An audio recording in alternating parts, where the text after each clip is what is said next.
Call an ambulance. Hurry up. My husband, who always rubbed me the wrong way, collapsed on the floor, drenched in a greasy sweat. The paramedics arrived swiftly, assessing his condition before lifting him onto a stretcher. Are you his wife? One of them asked me. Could you come with us to the hospital? As my husband lay there on the stretcher, he looked at me with pleading eyes. I met his gaze without wavering. No, I will not, I replied firmly, without a hint of hesitation. What? He murmured, his voice tinged with confusion, as if he couldn't comprehend what he was hearing. This man is a stranger to me, I continued coldly. So, I'm not coming. What? Please handle everything else, I said, turning away from him. Wait, Lydia, wait, he called out desperately. But I had something else in mind. I reached into my pocket and pulled out an object I had been carrying for days. The moment his eyes fell on it, his face turned ashen. How dare you treat me like a slave all these years? I said, my voice steady. This is my revenge. I will never forgive you. My name is Lydia. I'm a 36-year-old housewife living in a rented apartment with my husband Caleb. We met years ago through a colleague at work when I was still a full-time employee. My colleague, who had many friends, often invited me to social events. Being an introvert, I preferred watching movies or cooking alone, so I usually declined. One day, my colleague convinced me to attend a barbecue. Reluctantly, I agreed. The event was crowded, and I felt out of place until my colleague introduced me to Caleb. He was tanned, clearly an outdoorsy type, quite the opposite of me. But when we started talking, I found him sociable and humorous. Surprisingly, we shared many common interests, just as my colleague had predicted. We exchanged contact information and made plans to meet again. After several outings, we began dating. Caleb proposed after a few years, and we got married. He was always kind, the ideal partner to draw me out of my indoor life. But over the past few years, something changed. Caleb began saying and doing things that left me feeling increasingly uncomfortable. I quit my job to become a housewife because Caleb wanted me to. However, he often made sarcastic remarks about it. One evening, I was late preparing dinner because I had been feeling unwell. When Caleb came home, he immediately noticed. I'm home, Lydia. Hey, why isn't dinner ready yet? Hi, sorry. I wasn't feeling well today, so I rested earlier and couldn't get up in time. Can you take a bath first? I asked, hoping for some understanding. Ha! What's that about? He replied, clearly annoyed. You're a housewife. You should at least have the meal ready. His lack of concern for my health made me incredibly sad. Another time, I approached him about an upcoming reunion in my hometown. Hey Caleb, there's a reunion coming up in my hometown. I'll finish my chores, so can I go? Suit yourself, he replied indifferently. Well, being a stay-at-home wife is great, isn't it? I envy you, Lydia. You get to play around with the money your husband makes. Caleb usually treated me well, carrying my purse and bringing me flowers after work. But at times he could be so callous that I wondered if he wanted me to work. I even suggested taking a part-time job, but Caleb insisted that wasn't the case, so I remained a full-time housewife. One day, I received an unexpected call from one of Caleb's relatives. I answered, feeling a bit apprehensive. Lydia, the voice on the other end said urgently, Caleb's mother has collapsed. I froze, shocked by the news. The relative explained that she had visited my mother-in-law a few hours earlier and found her lying in the yard. She called an ambulance, which rushed her to the hospital.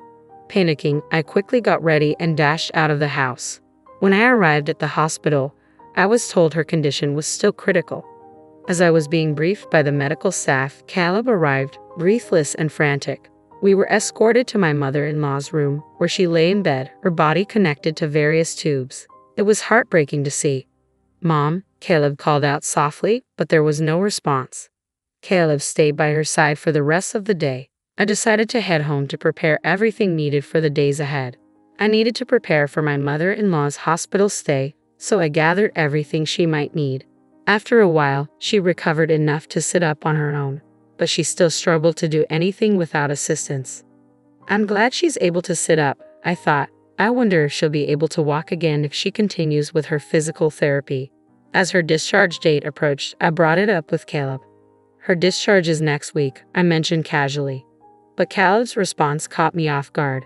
Oh yeah, are you ready? We'll be leaving this house next week, so you better start packing our things. I blinked, confused by what he meant. Caleb noticed my reaction and seemed irritated. "We don't need this house anymore since we're moving in with my mom at her place," he said, his tone dismissive. "Honestly, you're still as dense as ever." "Wait," I said, trying to process his words. "Does that mean we're going to live with your mother after she gets out of the hospital?"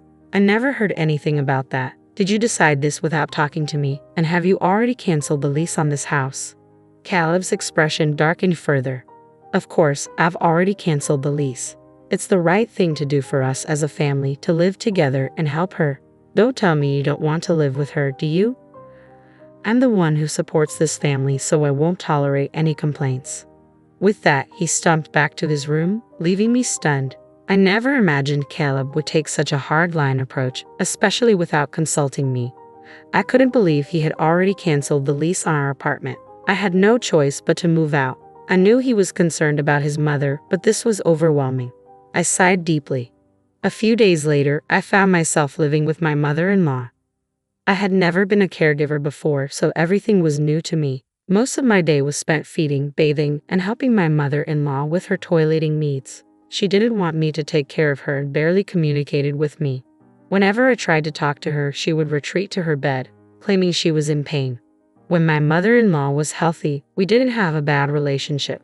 In fact, we would sometimes exchange delicious snacks we found at the department store. But now, it seemed her frailty had overwhelmed her ability to care about anything else. On the other hand, my husband Caleb, who had insisted on us moving in together, was rarely home. After work, he would go out for drinks and return in the early morning. Even on his days off, he always found an excuse to go out. When he did come home, he would lock himself in his room and play video games. One day, I decided to confront him while he was immersed in his games. "I know you can't avoid working overtime or socializing with your colleagues, but can't you at least help me take care of your mother when you're at home? Or maybe help out with the housework?" I asked. Without even glancing away from the screen, Caleb replied, "What are you being so naive about? Housework and caregiving are your jobs. I'm tired from working, you know." Then, as if to emphasize his point, he added, "Oh, and I'm almost out of coffee. Go make me some and clean this room, okay? And don't forget to take these to the dry cleaner. I need them by Wednesday." He spoke to me in a dismissive, one-sided manner, tossing his work clothes at me without a second thought. This time, I felt something inside me shift. I couldn't hold back any longer. "That's enough, Caleb. I've been doing all the housework and taking care of your mother every single day for the past month without a break. Why can't you help me, even a little?" Caleb slammed his game controller down on the desk, standing up with an angry glare. "How dare you talk to me like that? Who do you think you owe your livelihood to? If you've got a problem with me, then get out. Pack your things and leave."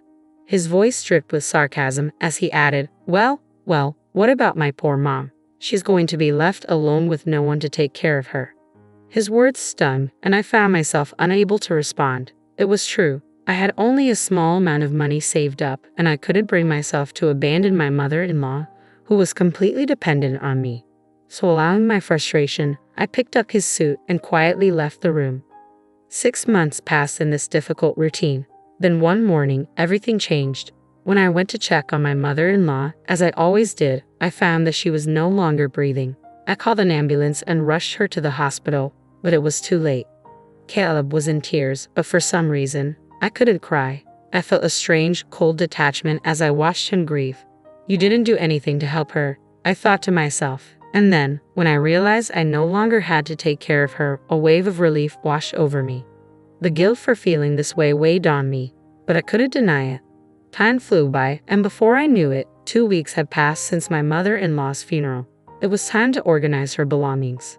After Caleb left for work, I started cleaning out her room. I carefully placed her favorite clothes and accessories into cardboard boxes. There weren't many, so the task was done quickly.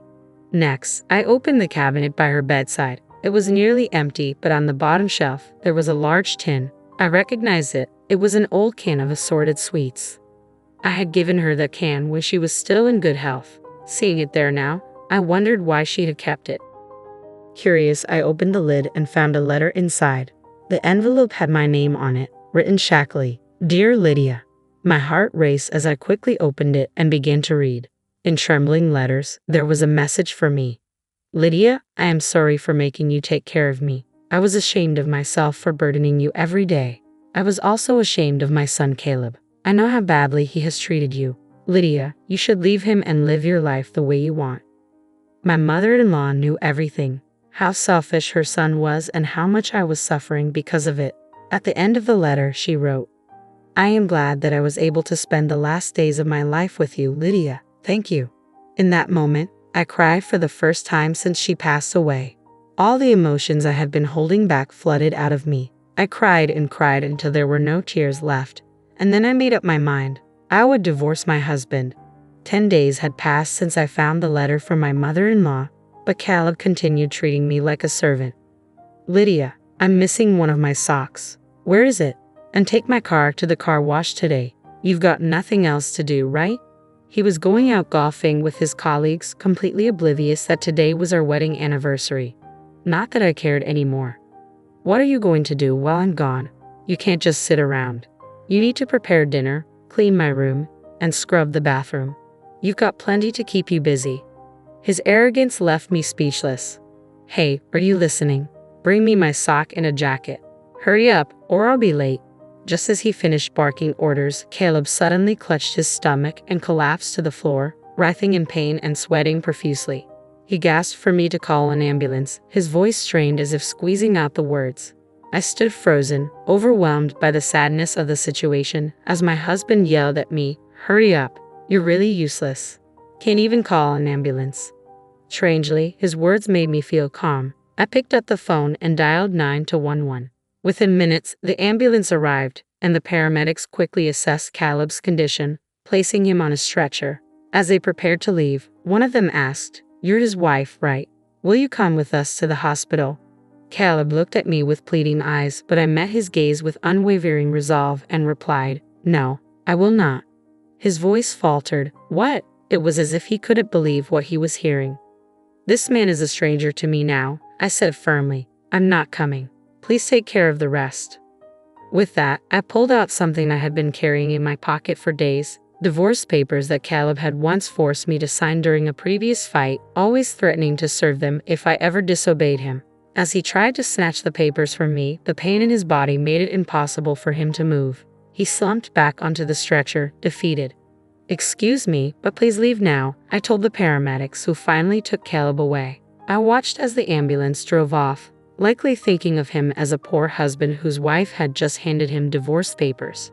It took some time, but the divorce papers were accepted, and the divorce was officially finalized while Caleb was still in the hospital for a week.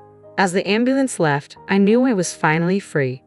I was busy packing my belongings and sending them to my parents' house when I unexpectedly ran into Caleb at the grocery store. Lydia, please don't do this to me, he pleaded. You love me, don't you? Please don't leave me. I admit I've made mistakes. You always listened to me, no matter what I said, and I just got carried away. The once overbearing attitude he had a few months ago was gone, replaced by a completely pathetic look. What are you talking about? I replied coldly. The divorce is already finalized. It's too late for you to act so fragile. Go ahead, live your life as you please. He looked shocked, as if he hadn't really believed I would go through with a divorce. His hands were shaking, and his face turned pale. Well, that's that then. Bye. 6 months had passed since our divorce, and Caleb had once shown up at my parents' house. He rang the intercom and called out my name so loudly that I had no choice but to see him. Sure enough, he wanted me to get back together with him. When I stayed silent, he began to spill out details about his current lifestyle. He couldn't cook because he had forced me to do all the housework, so now he lived on TV dinners and takeout. He had gained 10 pounds since the divorce, his face and stomach visibly fuller. He didn't know how to do laundry, so his shirts were wrinkled and smelled strange, making him look even more disheveled. I finally realized how much you did, Lydia, he said, starting to sob. If I don't get my act together, the people at work won't like me. But I saw right through those crocodile tears. He just wanted to treat me like a servant again. There was no way I was going back to that. No, never. If you make any more noise, I'll call the police, I told him, treating him like a stranger. Caleb, clearly afraid of the police, left the house in tears. I was sure he wouldn't bother me again, and I hoped I was right. While my ex-husband seemed to be leading a very inconvenient life, I was living quite comfortably. I had stayed at my parents' house for a while, but now I rented a small apartment and lived alone. My standard of living was lower than when I lived with Caleb, but I loved this new life where I had my own time and space. I had worried about finding another job at my age, but as luck would have it, a friend of mine had a contact who was retiring, and I managed to step into her role. I felt so happy to spend my time and money on myself without anyone telling me what to do. From now on, I was going to take care of myself at my own pace. It was the beginning of a new chapter in my life. My name is Paris, and this year I finally turned 40. Back in my 20s, I met my husband, Damon, who was a contractor at my workplace. We got married and have enjoyed a comfortable life ever since, thanks to his hard work over the years. Let me tell you about the time we struggled the most right after we got married. I was born as the granddaughter of a landowner in a small town in Washington state.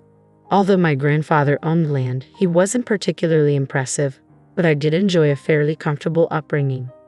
As I grew older, I felt like I couldn't become a self-sufficient adult if I kept relying on my family's wealth. So determined to be independent, I chose to work for a company in Boston and moved there. I didn't tell Damon that I was a landowner's granddaughter till we decided to get married. The reason was simple. I didn't think it was necessary. I was living off my own salary without relying on my family's money. When Damon came to visit my family home, he was surprised by its size but didn't make a big deal about it. I felt reassured that his attitude didn't change after learning about my background, and we went ahead with the marriage. Had he changed his behavior, I might have called off the wedding, suspecting he was after my family's money. One day, as we were discussing our upcoming wedding, my grandfather suddenly passed away. Since we were already engaged, Damon and my mother-in-law attended the funeral. My mother-in-law suddenly said, "Isn't that Congressman Mr. Douglas?" She was referring to a politician my grandfather had been friendly with. Even though we were small-scale landowners, we had some connections in political and business circles. "Impressive, you notice. Excuse me for a moment, I'll go say hello," I said, walking over to greet Mr. Douglas. But I couldn't shake the feeling that my mother-in-law was watching me intently, even from a distance. After the mourning period for my grandfather ended, we got married. We were enjoying the sweet atmosphere of newlywed life when something unexpected happened. "Paris, are you home?" It was my mother-in-law, and I was caught completely off guard by her sudden visit during the daytime when Damon wasn't around. "Just a second, let me get the door," I said, scrambling to open it. "Sorry for the surprise, just wanted to see how you're doing," she said with a smile. I apologized while trying to fix my disheveled hair. "I'm sorry for the way I look. Damon's not here today, he's at work." "That's fine, I actually came to talk to you. Just wanted to make sure Damon's not causing any trouble," she said. My mother-in-law asked various questions about my life with her son and if I was facing any challenges. I was relieved for a moment, glad she was understanding, but then she sipped her coffee, straightened her posture, and said, "By the way, I heard from Damon that your family in Washington owns land." I didn't expect such a question out of the blue. Still thinking it was just small talk, I answered, "No, it's not like that. My grandfather just owns a little land. It's not a big deal." My mother-in-law smiled and asked, "But your family's well off, right?" Something about this made me uneasy. I managed to keep a smile and play it off. As I suspected, the conversation shifted to awkward topics like my income and whether I was getting any financial help from my family. From then on, my mother-in-law started visiting our home whenever Damon was not around. She would look around and always say, "You should ask your parents for help." This happened especially when the house was a bit untidy or after she'd taken a peek in the refrigerator. I could tell she was implying, "Why don't you hire a housekeeper? Or you should ask for grocery money." Not wanting to argue, I brushed it off each time with a laugh. Then one day, I noticed my card holder was missing. It was a small branded gift from my mom when I got my job. I'm not fond of expensive things, but I remember Mom saying, "Let me do this much for you," and I treasured it even though it was a bit worn out. I searched everywhere, drawers, bags, but couldn't find it. So casually, I asked my mother-in-law, who sometimes helps with cleaning, "Have you seen a yellow card holder?" I thought she might know because she sometimes helps me clean our house. What she said next was completely unexpected. "Oh, that, it was so lovely, I took it." I couldn't believe what was happening. Taking other people's things without asking, is that acceptable now? I briefly wondered if I'd missed some new custom, but no, that couldn't be it. "Great souvenir, thanks," she added. Why was I being thanked for something I never gave? I was so shocked I couldn't find the words. That's actually something special my mom gave me, so I can't just give it away. There was a lot I wanted to say, but I stuck to the bare minimum to make my point, not wanting to escalate things. I tried hard to calm my racing heart and muster some semblance of respect, because after all, she is my mother-in-law. Oh, really? That's too bad. I really liked it. Fine, here it is back. Now give me something else. Wow, I was stumped. I couldn't believe it. I really wanted that card holder back, so I exchanged it for some organic tomatoes we'd gotten from a neighbor. She seemed unhappy with the tomatoes at first, but once I explained they were organically grown and hard to find in stores, she seemed satisfied. But it got me thinking, all those times she'd come over to help tidy up, was she actually snooping for valuables? She practically knew the contents of our entire house, and it gave me the creeps. I thought she was strange, but I hoped this would be the end of it. I decided to keep the whole ordeal to myself and never told my husband. But then she showed up again, not long after the incident. The nerve of her to come back after all that. Although I resented my annoyance, remembering she is my mother-in-law after all. Paris, let's go out for lunch today. I know a delicious place. She invited me out, which was unusual. I had a glimmer of hope that maybe she was going to apologize for the last time. But the reality was quite the opposite. As we were leaving the restaurant after an enjoyable lunch, she said, "Oh no, I forgot my wallet. Paris, can you cover for me?" To be honest, given the previous incident, I had a bad feeling about this. But I couldn't just not pay, so I reluctantly covered the whole bill. "Thank you, Paris," she said. Just as I expected, the money never came back. Since then, my mother-in-law often invited me to lunch, conveniently forgetting her wallet each time. I was left with no choice but to pick up the tab. She also never stopped taking things from our home. It got worse every day. "So, what's the gift for today?" she would ask, out of sheer necessity. I started preparing extra groceries and snacks to give to her. It was better than her taking things without asking, but it still felt awful. The more this went on, the harder it became to talk to my husband about it. I worried how he'd feel if he knew his mother was acting this way. Constantly supplying these gifts started to strain our finances too. It bothered me that our hard-earned money was dwindling. Finally, I found a way to cope. I started working a part-time job, giving me less time to spend with my mother-in-law. And it worked. I had significantly fewer encounters with her. Maybe I should have done this from the start. Now, I only had to deal with her during summer vacations and Christmas visits, which made life much easier. However, when we visited her for the summer vacation after a long time, her bad habits reemerged. She'd make comments like, "How have you been with your family lately?" Or, "That's a nice watch you're wearing." When my husband was away, though, I had some financial flexibility because of my part-time job. My watch was nothing special. As for my relationship with my family, it was the same as always. She had one reason for asking these questions. I realized from my long experience with her, she was fishing to see if she could get something more. "Hey, sister-in-law, long time no see. Got any gifts?" Just when I was getting fed up with my mother-in-law, I popped my jobless, live-at-home sister-in-law, Cindy. "I've brought some snacks. Feel free to have some," I said with a smile. That's when Cindy said something outrageous. "No, not like that. Your family is rich, right? Don't you have something better, like a designer bag?" She wanted a designer bag as a casual gift.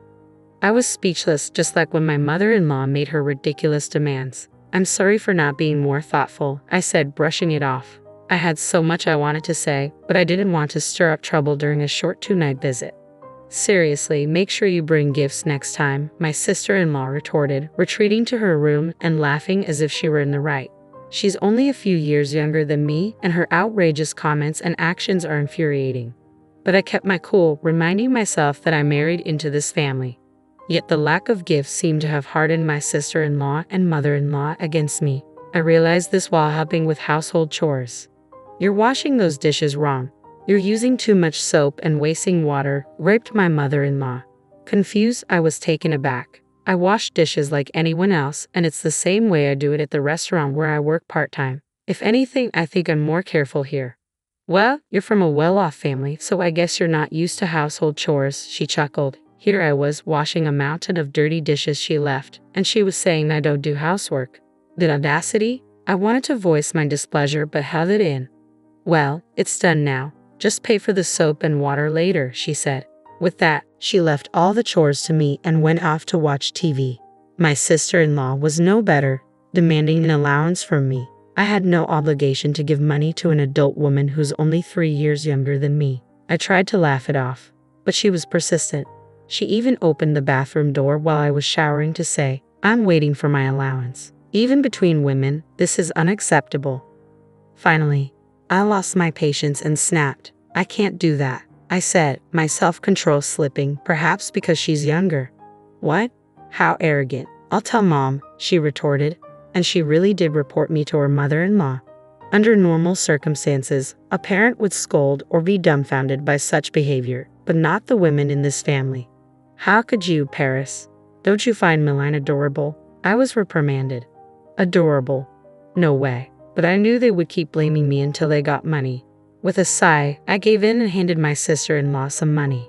Deciding it was best to avoid more conflict, I thought, I'll be going home tomorrow. So it was decided that we visit my in-laws again for Christmas.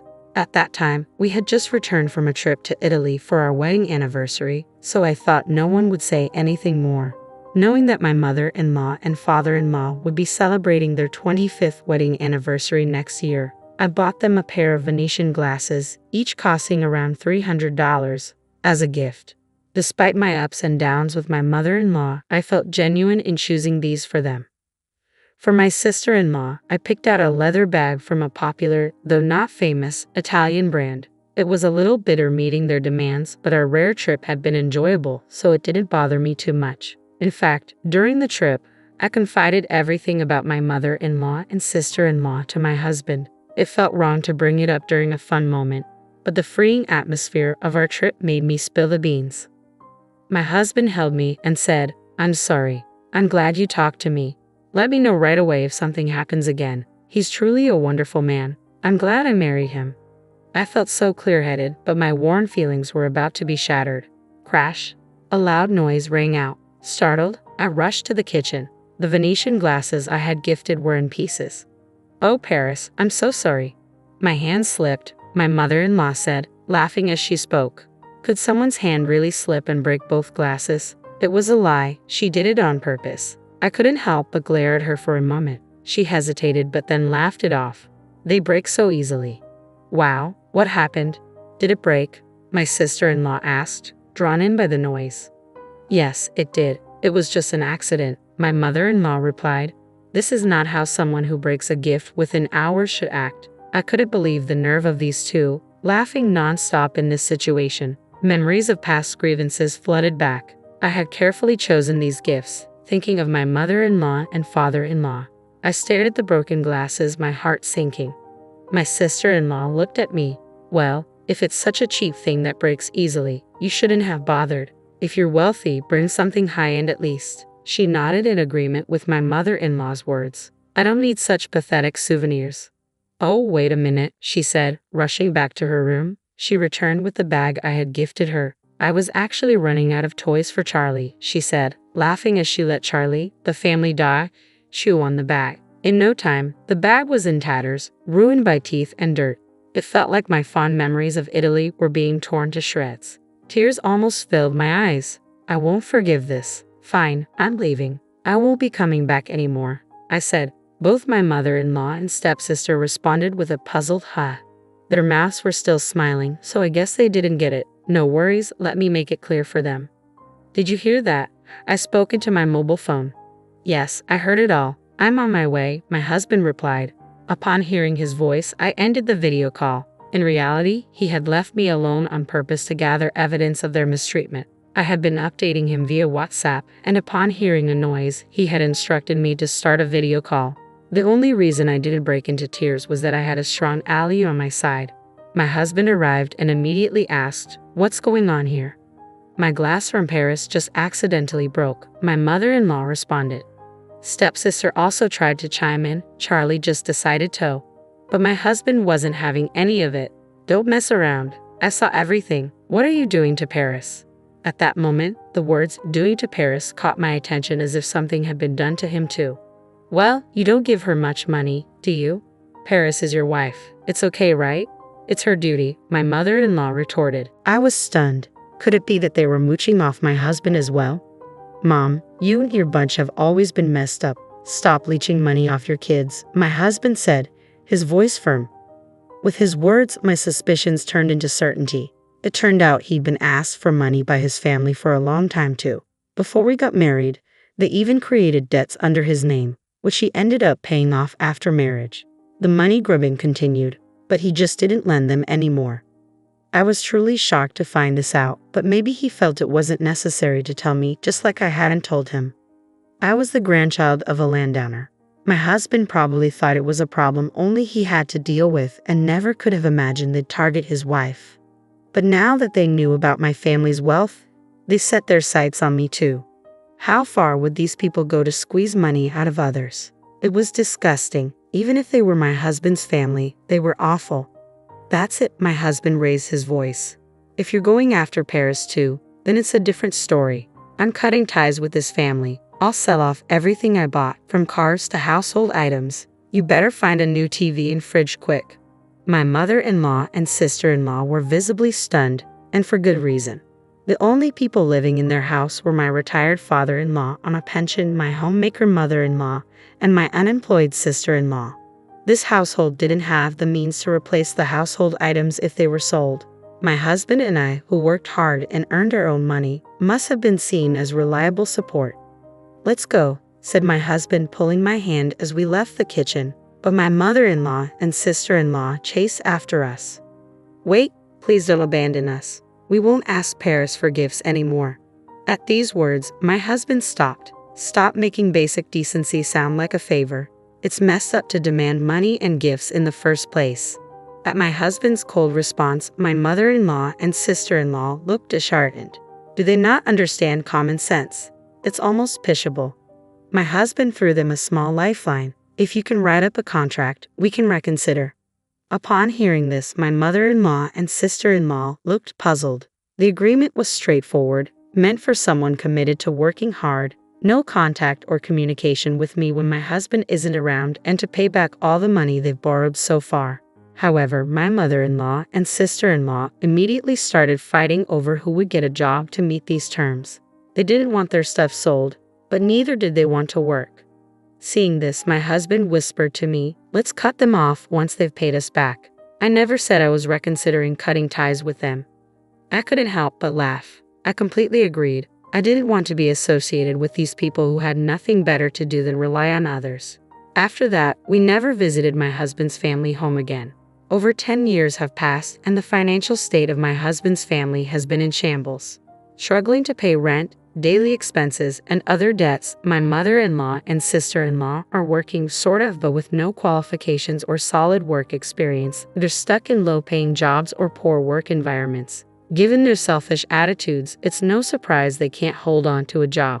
Despite that, they don't want to give up their lavish lifestyles, so their debt keeps piling up. They keep reaching out to my husband, begging for help, but he has firmly rejected them, effectively cutting off ties. As for my husband, his diligent work has paid off, and he's climbed the corporate ladder impressively. I've quit my part-time job and returned to being a stay-at-home mom. We've had a child, and my husband has created an environment where I can focus solely on raising our kid. Now my life is as peaceful and fulfilling as when I lived with my parents, if not more so. I'm grateful for having such a wonderful husband. Your parents' achievements don't define you. Similarly, if your parents are terrible, it doesn't mean you'll turn out the same way. What matters most is your own character, no matter the circumstances you were raised in. I intend to keep growing to always be a better version of myself. I bought a car worth 100 grand with some old man's money just after my husband's funeral. Ashley and I were mentally and physically exhausted, yet Julia said this with glee. David was happily looking at the contract Julia had brought. "Whose money are you talking about? What on earth is going on?" I couldn't help but raise my voice in frustration. Despite the fact that Ashley and I were mourning the loss of my husband, our eldest son and his wife seemed not only unbothered but even pleased. "The insurance money will be deposited, right? Plus, there should be an inheritance." Out of Julia's bag came, unbelievably, my husband's bank book. Seeing that, I burst into laughter. "What's so funny? You're planning to use that to buy. I feel sorry for you because that bank book." My words, spoken between gasps of laughter, turned the faces of our eldest son and his wife pale. "My name is Amanda Simpson. I was married to Chris and blessed with 2 children. Our eldest daughter, Ashley, our eldest son, David. Chris's family has been a line of doctors for generations. Both my father-in-law and mother-in-law have medical licenses. Chris had also been working hard since childhood to become a doctor. Drawn to Chris's hardworking and admirable character, which I got to know through a friend's introduction, we became a couple. Seeing Chris's dedication, our daughter Ashley also decided to pursue a career in medicine. Although Ashley wasn't necessarily academically gifted, she was diligent every day. As her mother, I was there to witness her efforts up close. I didn't force her to become a doctor. However, Chris was really pleased when she decided to become one by her own will. Mom, I got an A rating for the medical university. When she got an A rating from her dream university in high school, I couldn't help but shed tears at her success. No, it's not an acceptance yet. I still have to work hard without letting my guard down. I was genuinely happy to see her grow up to be such a kind and resilient person. But David, our eldest son, was quite the opposite. Born prematurely, David had always been frail, and I admit I might have been overprotective of him. But as David grew up, he got stronger and eventually caught up with his peers in physique. Without attending any cram school, he consistently scored perfect marks in elementary school tests. He grew up wonderfully, which was reassuring.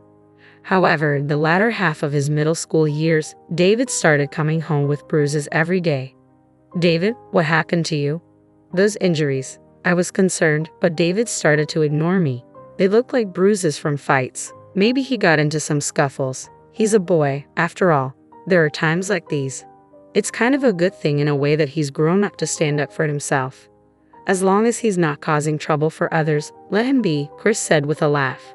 In hindsight, I should have listened to Chris and left things to some extent. However, my overprotective nature towards David made me anxious. I constantly questioned him about the fights and who hurt him, which drove him away. You're so annoying. If you ask me one more time, I'll never speak to you again. Indeed, despite Chris's advice, I kept pushing. After David's stern warning, I reflected and stopped prying. But every time one bruise healed, another appeared. All I could do was watch over him with worry. While David was certainly academically talented, he ended up spending most of his time fighting and went to a local public high school. I hoped that after he outgrew his teenage years, David would discuss his future or college plans, but he remained unchanged.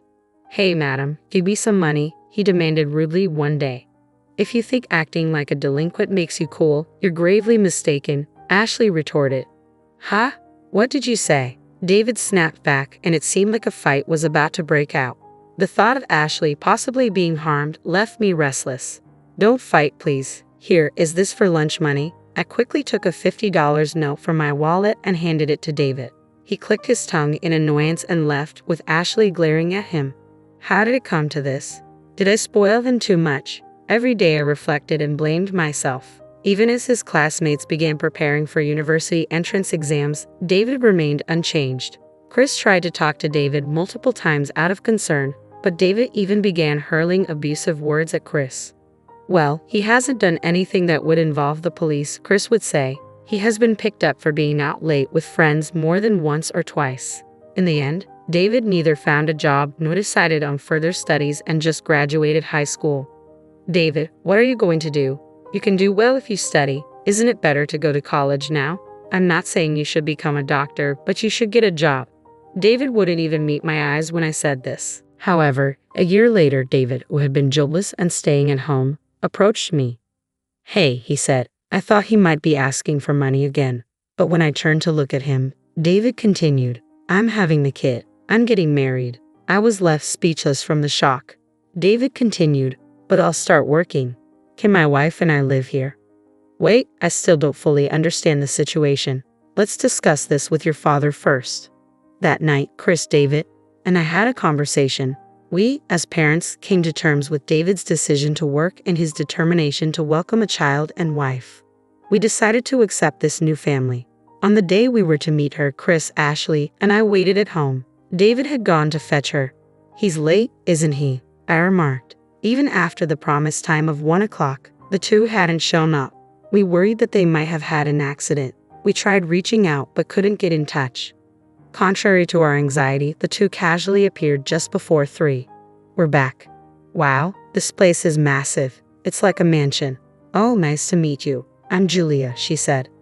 I was taken aback by the woman David had brought home. Despite claiming to be pregnant, she wore high heels, a short skirt that seemed chilly, and had long, shimmering, pointed nails.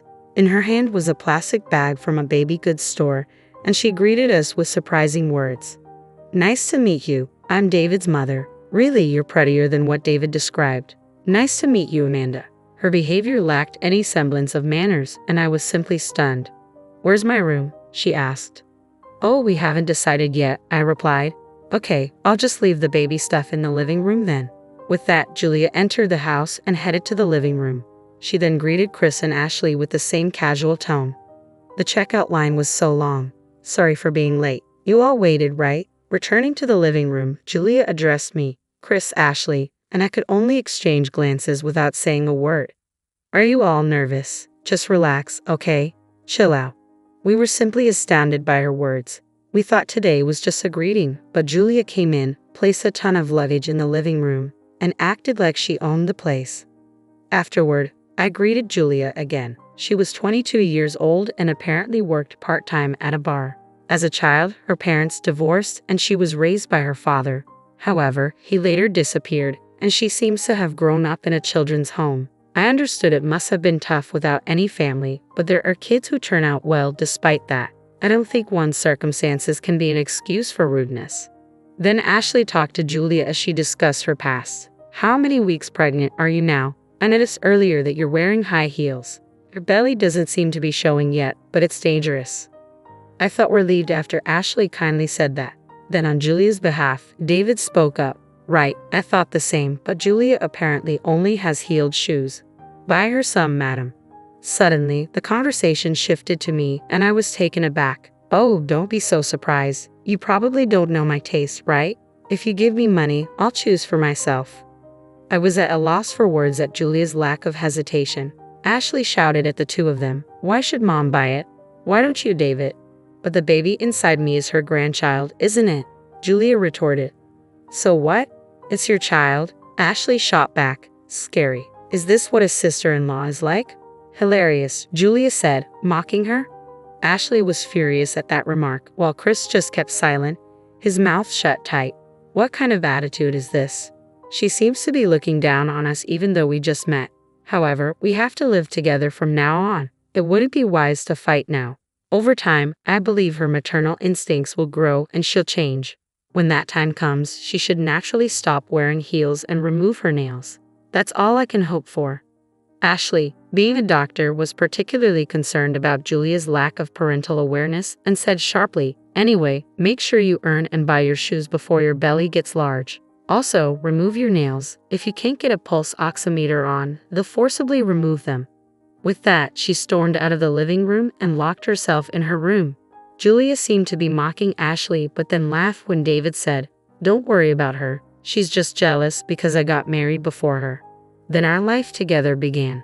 Julia went to work but didn't help around the house. She just slept all day on her days off, using her pregnancy as an excuse. David, as he declared, started working but kept quitting after arguments and then looked for other part-time jobs. The constant job changes were quite headache-inducing, but Chris said nothing about David and Julia. It seemed he had given up on them. Then something unexpected happened. With the baby items ready and the birth of our grandchild just a month away, Chris collapsed at the hospital where he worked. Despite immediate treatment, he couldn't be saved. Even with all the challenges, I had hoped for an increase in family members. I never imagined parting with Chris before that. I was so devastated that I couldn't believe it myself, and Ashley supported me. Inspired by Ashley, I tried to act strong and managed to hold the funeral. On the morning of the funeral, I told Julia, It's fine if you stay at home, Julia. Your belly is large and it must be hard for you. Really? Okay, I'll stay home, she replied. In our region, it's customary not to let pregnant women attend funerals. Even without that tradition, she was about to give birth, so I said that out of concern. Julia gladly accepted my offer. It was my suggestion, and I was okay with it, but I headed to the funeral feeling a bit uneasy. David, who arrived late, seemed worried about Julia and was texting her. I did warn him once, but since the baby could come at any time, I decided to let it slide. except during the funeral. After the funeral, when I got home, I was exhausted both mentally and physically. In the living room, Ashley and I were discussing dinner in a daze. Julia came down from the second floor and handed some documents to David. "Tired, huh? Did your old man make it to heaven?" she said, laughing. David laughed as well. "Might be hell," he replied. "You guys just came back from the funeral. What are you even saying?" Ashley was furious, but I didn't have the energy to get angry anymore. "Come on, Ashley, just go with it," Julia said, pointing at the documents she had given to David. Ashley and I naturally looked at those papers. "What's that? What do you mean, go with it?" The heat of the moment left us bewildered and concerned. "I used Chris's money to buy a car worth 100 grand, Julia declared, holding up some documents. Ashley and I stared in disbelief while David looked on happily. "Whose money? What on earth are you talking about?" I raised my voice out of frustration. Chris had passed away, and while Ashley and I were grieving, the couple seemed pleased instead of saddened. "We get the insurance money, right? And there should be an inheritance," Julia said, pulling out a bank book from her bag. "Dad's bank book? Julia, did you steal it when we were out?" "That's a rude thing to say.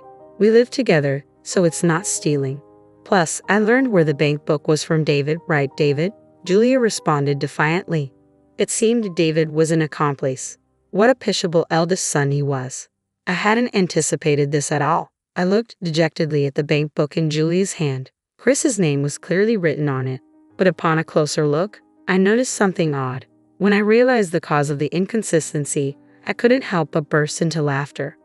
Once I started laughing, I couldn't stop. It had been a long time since I laughed so hard.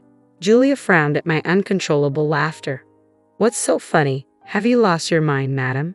David hurled insults at me, but I wasn't even mad anymore. All this time, I thought David was smart, but I was wrong. I felt sorry for the foolish couple. "Let's see, you wanted to buy a car, right? Have you signed the contract? Are you going to use that money? I feel sorry for you. Did you see the balance in that bank book?" Upon hearing my words, David hastily took the bank book from Julia and opened it. "What the hell? There's only $3 in here." The couple looked at the bank book in shock. Yes, that bank book was set for closure, and the balance had already been withdrawn. "This is a joke. There's supposed to be an inheritance. Where is it?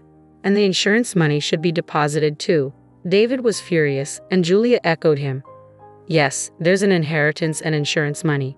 Both of my parents-in-law passed away early, and Chris had a lot of inherited and accumulated assets. Notably, Chris wasn't just a doctor, he also owned several hospitals. His total assets amounted to $1 million. However, those were assets he had built, not things he owned. Most of his assets have been donated and are now gone. The medical fees he received from patients, he wanted to use them to help other patients." "What? Didn't you know? He made a large donation, and it was in the newspapers." Hearing this, David began to tremble. He never showed interest in family matters and didn't read the newspaper, so his ignorance wasn't surprising. Moreover, the remaining money is managed in an online bank. I can't access it until we complete the inheritance procedures. Anyway, what about the insurance money? When will it be deposited? Julia rushed, grabbing the bank book and approaching me. Ashley, standing next to me, began to laugh. "Don't you know, insurance money is not deposited into the account of the deceased but to the beneficiary's account. It'll be transferred to my account and my mother's," Ashley explained, chuckling. Hearing this, Julia's bank book slipped from her hands. David looked dumbfounded, and Ashley and I exchanged glances, stifling our laughter. What am I going to do now? I've already signed contracts, added so many options, and they told me I can't cancel. "Mom, please, just this once, lend me some money." David knelt beside the distraught Julia. It had been so long since he called me Mom that it felt unfamiliar, as if a stranger was asking for a favor. "I don't know. Figure it out yourselves." I pushed him away coldly. Today, I couldn't forgive the actions of my eldest son and his wife. I'm sure Chris felt the same. "Mom, you must be tired. Let's go to bed," Ashley suggested. "Yes, I'm not in the mood for dinner either," I added. Ashley and I stood up, ignoring the two who were sweating in the living room, and headed to the bedroom. It seemed that during the funeral, David had been communicating with Julia about a deal. I thought they were concerned about their health, but it seemed the car was more important than their unborn child. In his lifetime, Chris always said he didn't want to leave a single penny to David and Julia. As planned, the insurance money was transferred to Ashley and me. Chris died young, and David, even after starting a family, remained unreliable. Chris had thought about what might happen after his death and even left a will. According to the will, the real estate, most of the remaining cash, and the hospital were left to me. Ashley was nominated as the successor to this hospital and bequeathed his personal investments. David was given a large piece of land in the countryside. As we opened the will and heard its contents, Julia said, "So, can't we sell the land and buy a car?" Listen to the end. I interrupted Julia and continued reading. With that land and some of the cash, take $100,000 for building a house and leave this home. What does that mean? Julia asked in confusion. We were at the probate court.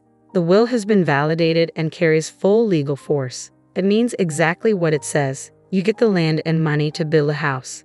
You should be grateful, but this house should eventually belong to David, the eldest son, right? I replied, looking at Julia as if she was pleading for help. I responded with a smirk. It's what I received.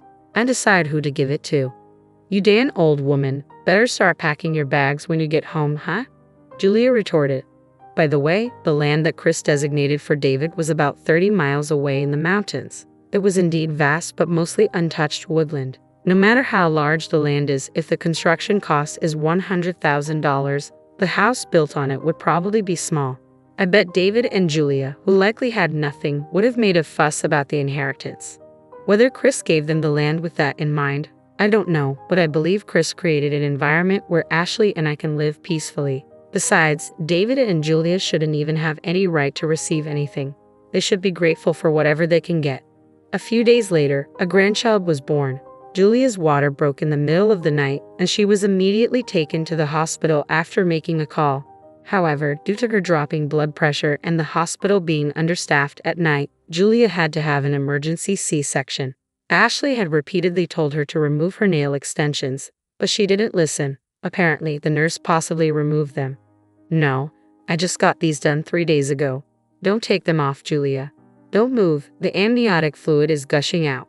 They apparently had a standoff in the middle of the night. From what I heard from Ashley, this confrontation was more challenging than the surgery.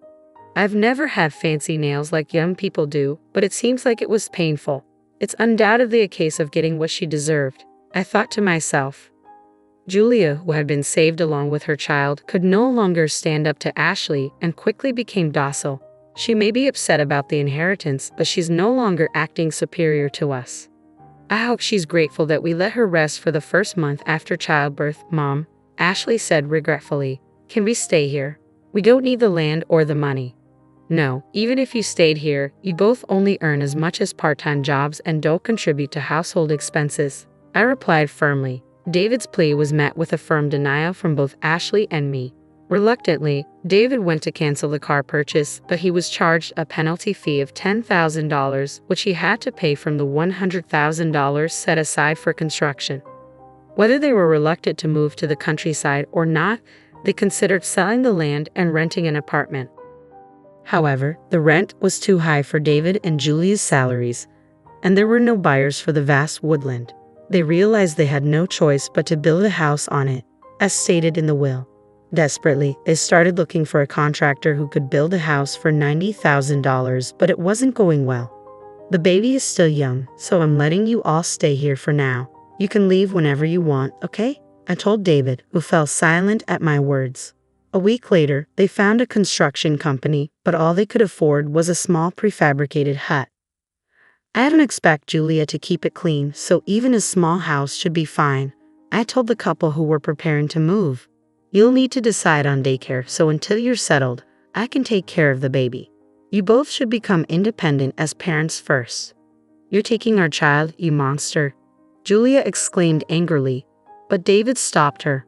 With just my earnings, it's impossible to support the two of them. Let's leave our baby here until things settle. No way, I'll divorce you then, Julia threatened. Even if you do, you still won't have a home, I interjected calmly.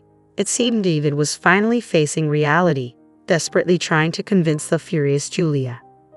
Then don't make it come to that, I said. I didn't say I'd take her away. If you can, take her with you. When I snorted and said this, Julia bit her lip in frustration and quieted down. She must have realized that she had no choice but to temporarily part with her baby. Afterward, the couple quietly packed their things and left. I did feel sorry for the baby. However, having parents like that might not make much difference. Of course, if they change their ways, it would be best for the baby to be raised by her own parents. But I couldn't help but think that the baby might be happier being raised by Ashley and me. David and Julia, who moved to their new land, contacted us almost every day. If it was about the granddaughter, I was happy to reply. But all they ever asked for was money. When ignored, they sent pictures of bread for dinner. Seeing this, Ashley laughed. Even if they ruin their health, they won't be able to afford medical bills. In the countryside, a car is essential, I commented. They're currently driving a used car they bought for $3,000, which frequently stalls. They might be saying this to gain our sympathy, but they don't know it's just a laughing matter for us, Ashley added. In this situation, they probably won't be able to take their daughter back, I concluded. But as long as we can live with our adorable granddaughter, I think it's okay. When she turned 3, she was very cute, kind, and nothing like David or Julia. She was a hard worker. Ashley bought her a number puzzle, and she eagerly learned numbers and could already read letters. David and Julia are still living day by day, Ashley observed. Occasionally, when they receive pictures of their daughter, they exclaim, "Super cute," as if looking at a stuffed toy. It still seems impossible for the two of them to become parents, I mused. When the granddaughter grows up, I hope she can learn from her parents' mistakes and grow up straight. That's what I think. Nobody cares about your business. My plan comes first before anything else. My daughter's birthday parties are the biggest priority. If you don't get her gifts right away, I'll ruin your daughter's funeral. A deafening yell from my mother-in-law made me regret picking up her call, especially at a funeral. I was shaking with anger. My name is Amy. I'm a housewife in my mid-40s with a high school-aged daughter.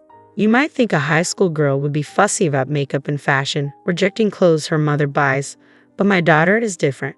She gets along with me and gladly wears the clothes I pick out. She's a considerate and kind girl, but she's not like most girls her age. She can't lead a normal life, putting on makeup, dressing up, falling in love, and enjoying her student life. It's tough. Are you okay? How's your fever? It's a bit down. Want to eat something? I'm not hungry. I don't want anything. You shouldn't say that. If you don't eat, you won't have any energy. I'll prepare some soup for you, okay? As I worried over my bedridden daughter, I continued with the household chores.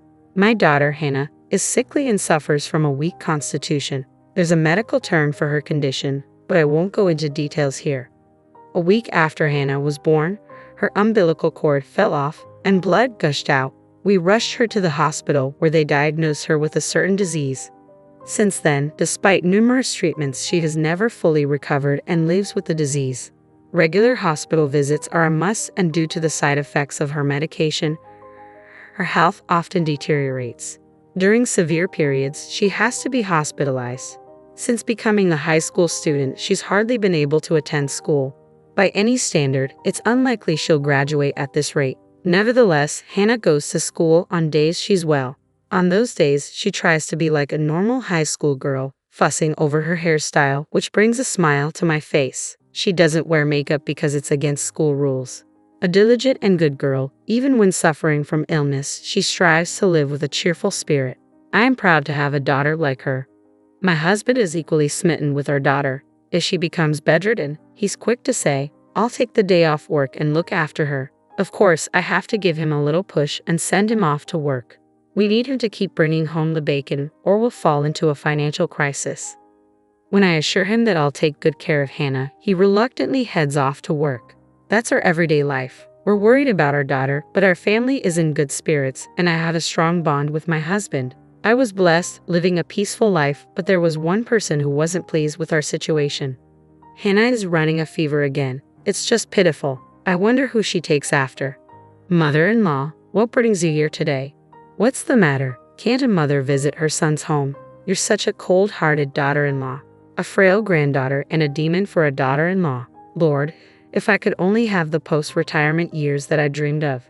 Yes, the person who is unhappy with our household is my mother-in-law. She frequently visits our home, which is just 3 bus stops away. and constantly spews her classic passive-aggressive remarks. She's enjoyed tormenting me ever since we got married. Now she's also unpleasant towards Hannah. Doesn't she find her own granddaughter adorable? My son never ran a fever this frequently. Amy, isn't this something from your side of the family? Mother-in-law, as I've explained countless times, Hannah's illness isn't hereditary. No, I'm sure your family's genes are playing a role here. I always knew taking you into our family was a bad idea. My mother-in-law seems fixated on belittling my family lineage, and her snide remarks never end.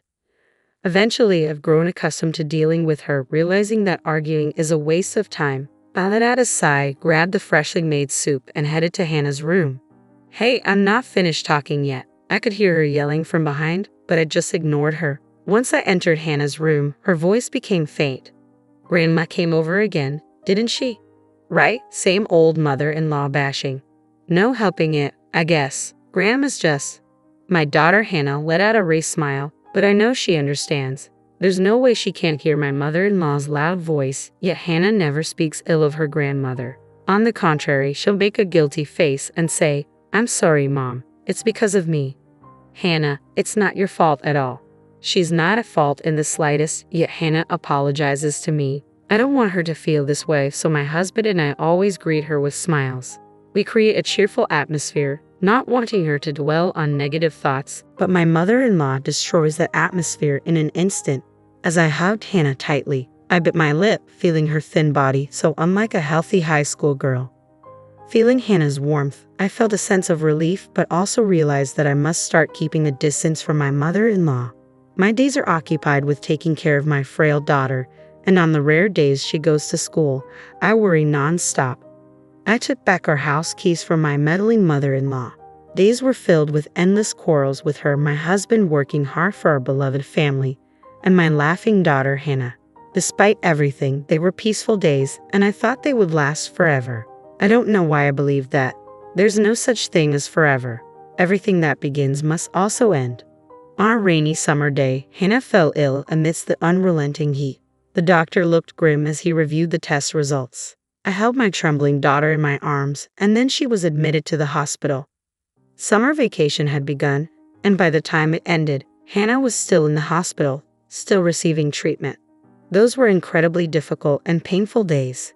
Hannah looked like she was suffering so much. Even so, I believed she would recover. She would surely get better. More than anything, Hannah herself believed that. But Hannah passed away. Dad, Mom, I love you. Those were her last words before she embarked on her far-off journey. Looking up at the dreary sky as the autumn rain continued to pour, I was in tears. The tears wouldn't stop. It was raining during the funeral too. It felt like the sky was crying for me as I was too busy to even shed tears. The tears I shed on the day Hannah passed away have now dried up. I was that busy. My husband too had taken time off work and was rushing around. I was swamped with contacting relatives and Hannah's school. That's the only way I could cope. I couldn't stand it unless I was busy. The loss I felt from losing Hannah was that immense. Many people came to the funeral in the rain. Even though she didn't go to school much, many of her friends came to pay their respects, and they all cried. There were kids who screamed and cried out in disbelief. Some broke down, crying, saying they would love her forever. Watching them, I felt a perverse sense of happiness. Everyone loved Hannah. Knowing that she was a child who was so loved, I couldn't help but feel happy. Many people spoke to me, and they all praised Hannah. My parents hugged me as they cried, and I couldn't help but break down in tears. It was then that my phone, which was in the pocket of my black funeral attire, vibrated. I had my phone on me in case someone needed directions to the funeral, so I quickly stepped away from my seat and looked at the screen. The caller ID showed it was my mother-in-law. My father-in-law had already passed away, and although I had contacted my mother-in-law, she hadn't come to the hospital during Hannah's final moments, claiming it was impossible because she was far away. She said she couldn't attend the funeral today either because she had something important to do. But I wondered if she might have changed her mind and wanted to say goodbye to her grandchild. So I answered the phone, but I instantly regretted it. "Amy, what on earth are you doing?" she yelled at me. "Huh? I'm at Hannah's funeral. Stop joking around and get over here right now to your place." "That's impossible. What are you talking about?" "Right back at you. I told you I had something important to do today, didn't I? Hurry back and help me out." I don't have anything more important than my daughter's funeral. Nobody cares about your business. My plan comes first before anything else. What on earth is she talking about? As a mother, my daughter's funeral is the most important thing right now, and it's wrong of my mother-in-law not to even care about her grandchild's funeral. My mother-in-law had been adamant about not going to the funeral, no matter what my husband said. Why do I have to help you with your stuff? If it's more important than your granddaughter's funeral, why don't you handle it yourself? You're my daughter-in-law. You're supposed to help me. I don't understand what you mean. I'm celebrating my super precious daughter's birthday. There's nothing more important than this in the world. Excuse me, I couldn't help but take an extraordinarily long time to respond. What did you just say? My daughter is coming home after such a long time, and coincidentally, it's her birthday too. We have to celebrate it grandly, don't we? Like I care. So, I need to thoroughly clean my house and prepare a huge feast. Come over here fast. But as I said, I'm in the middle of a funeral right now. I don't care about that. My daughter is more important than my granddaughter. Also, bring a present with a budget of over $500. Hurry up. If you don't bring any gift right now, I'll ruin your funeral. Click. I hung up on her. I couldn't stand to listen any longer. If I had to hear any more from my mother-in-law, I felt like I'd march over there with a baseball bat. Just how selfish can she be? Prioritizing her daughter over her granddaughter at a time like this? I'm not saying they should be compared, but to say her daughter's birthday is more important than Hannah's funeral. She must be kidding.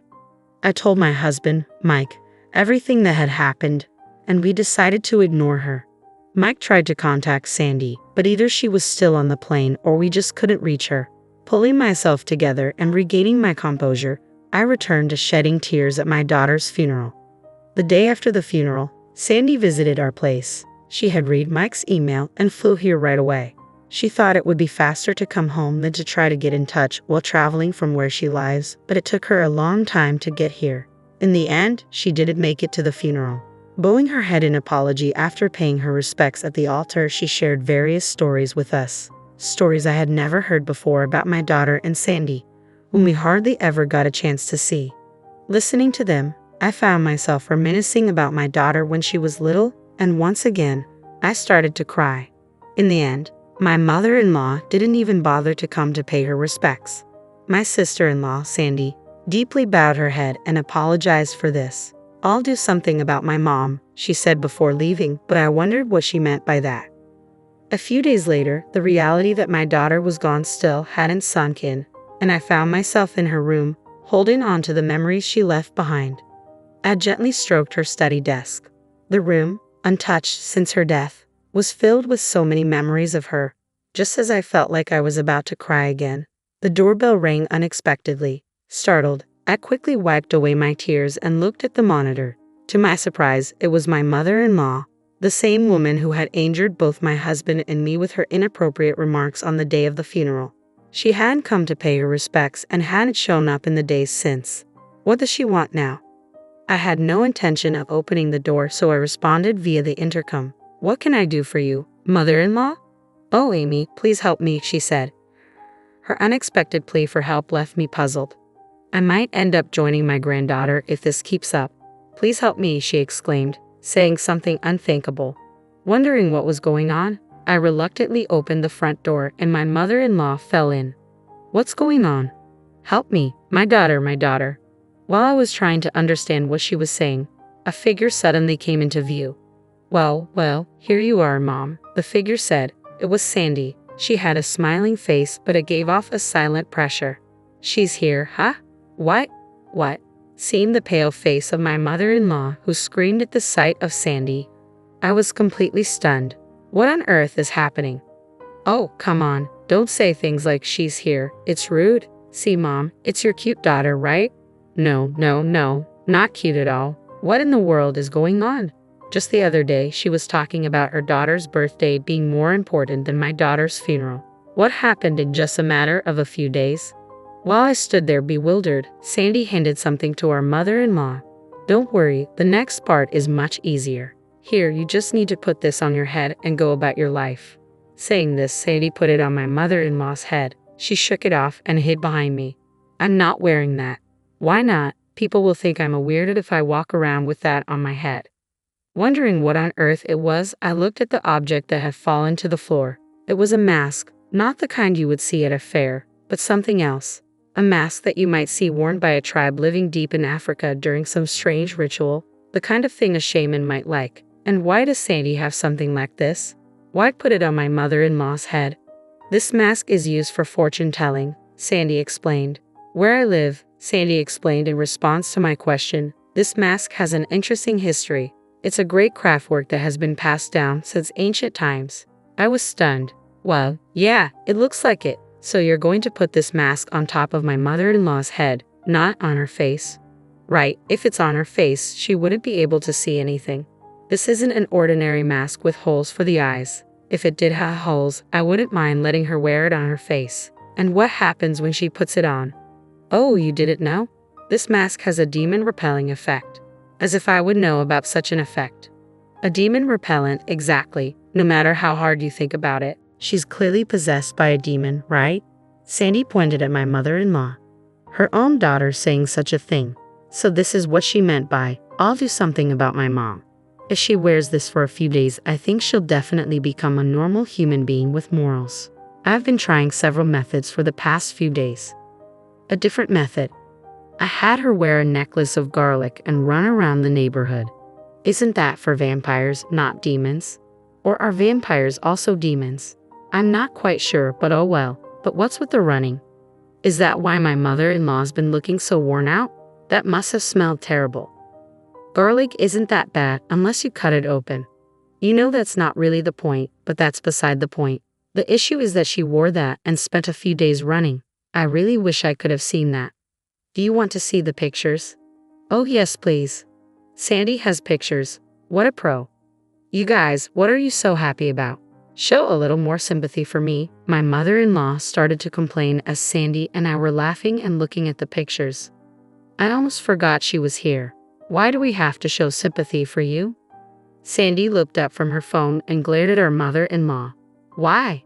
Because you're my daughter. If you want sympathy from your daughter, why don't you become a person deserving of sympathy? Do you think there's anyone else as sincere as I am? My mother-in-law retorted. Where's the good in someone who dismisses their grandchild's funeral as whatever? Sandy exclaimed, her mouth wide open in anger. When I rushed home for my niece's funeral, I found you just lying at home. When I asked if the funeral was over, you boldly said you didn't go. I thought maybe you were sick, but you were just doing push-ups to show how fit you were. Push-ups? I echoed in disbelief. She wouldn't even go light an incense at the wake. I don't care about my birthday. Screw that, Sandy continued. What are you talking about? It's a parent's duty to celebrate their child's birthday. I've never heard of a grandmother prioritizing her daughter's birthday over her grandchild's funeral. The shouting match grew so intense that both Sandy and my mother-in-law were panting heavily. That's why I'm saying we need to cleanse this rotten character of yours as if you've been possessed by a demon, and start over. Sandy cried out, tears suddenly rolling down her cheeks. It's pitiful that Hannah had a grandmother like you. Her words stuck in my throat. Sandy loved my daughter too. Even if the time they spent together was short, there was no doubt that Sandy loved her. Holding back the tears that threatened to spill, I stared hard at my mother-in-law. She faltered for a moment under my gaze. Mother-in-law, I said firmly, what did you do for my daughter when she was alive? And I'm not talking about giving her stuff. You didn't even care about her, did you? So what if I didn't? She snapped. There's no way I could have doted on such a frail child just because she's my granddaughter. But my daughter adored you, I said quietly. At my unexpected words, my mother-in-law was at a loss. I told her to wait a moment and went back into the house. From my daughter's room, I took something and returned to my mother-in-law, who was still at the entrance. Then I handed her a letter. What's this? She asked, looking puzzled. It's a letter from my daughter to you. My mother-in-law looked back and forth in surprise between me and the letter. In my hand was a letter certainly addressed to Grandma in my daughter's handwriting. She tentatively opened it and began to read. As she read, her eyes widened, and before we knew it, tears were welling up. No, I didn't do anything for Hannah, she whispered, her voice breaking. I was never kind to her or showed her love. Crying out, my mother-in-law collapsed to the ground on her knees. Picking up the letter that had fallen from her hand, my sister-in-law also read it. Sorry for not being a healthy granddaughter. I'll try to be stronger, so don't hate me. I love you, Grandma. Hannah. Even though she was such an unloving old woman, Hannah was a kind child. Yes, she truly was, I murmured, my sister-in-law nodding with tears streaming down her face.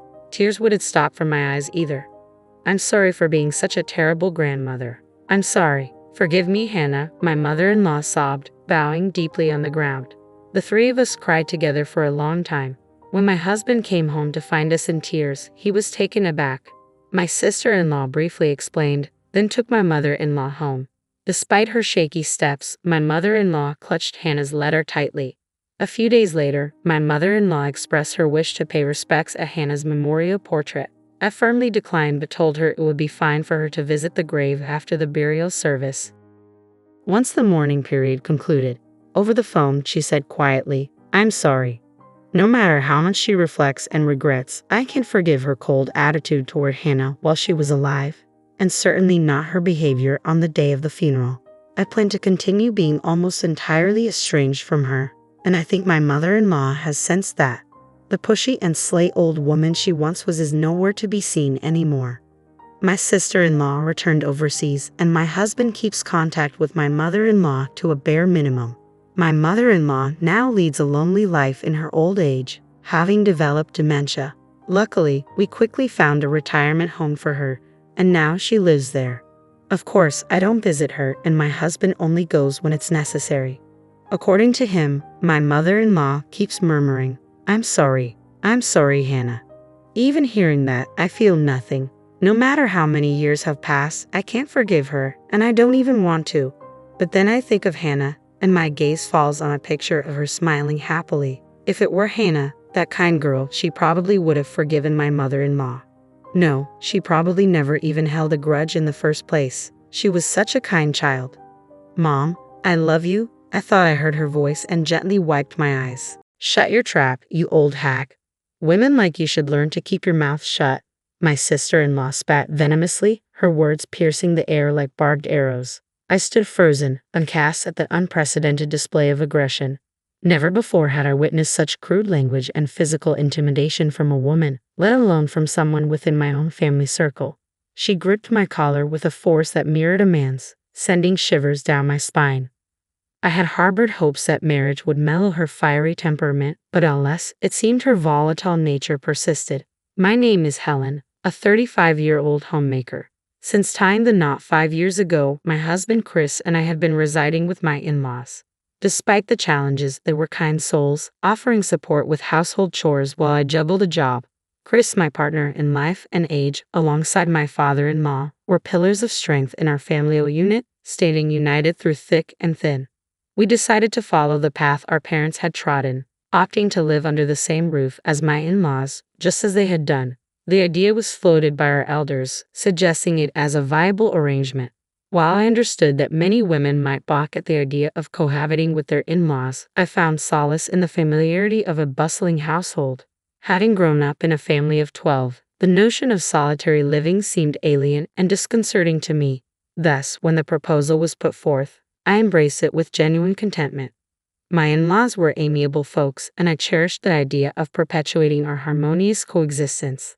However, our domestic tranquility was abruptly shattered by a somber incident. My mother-in-law suffered a grievous injury outdoors, necessitating hospitalization.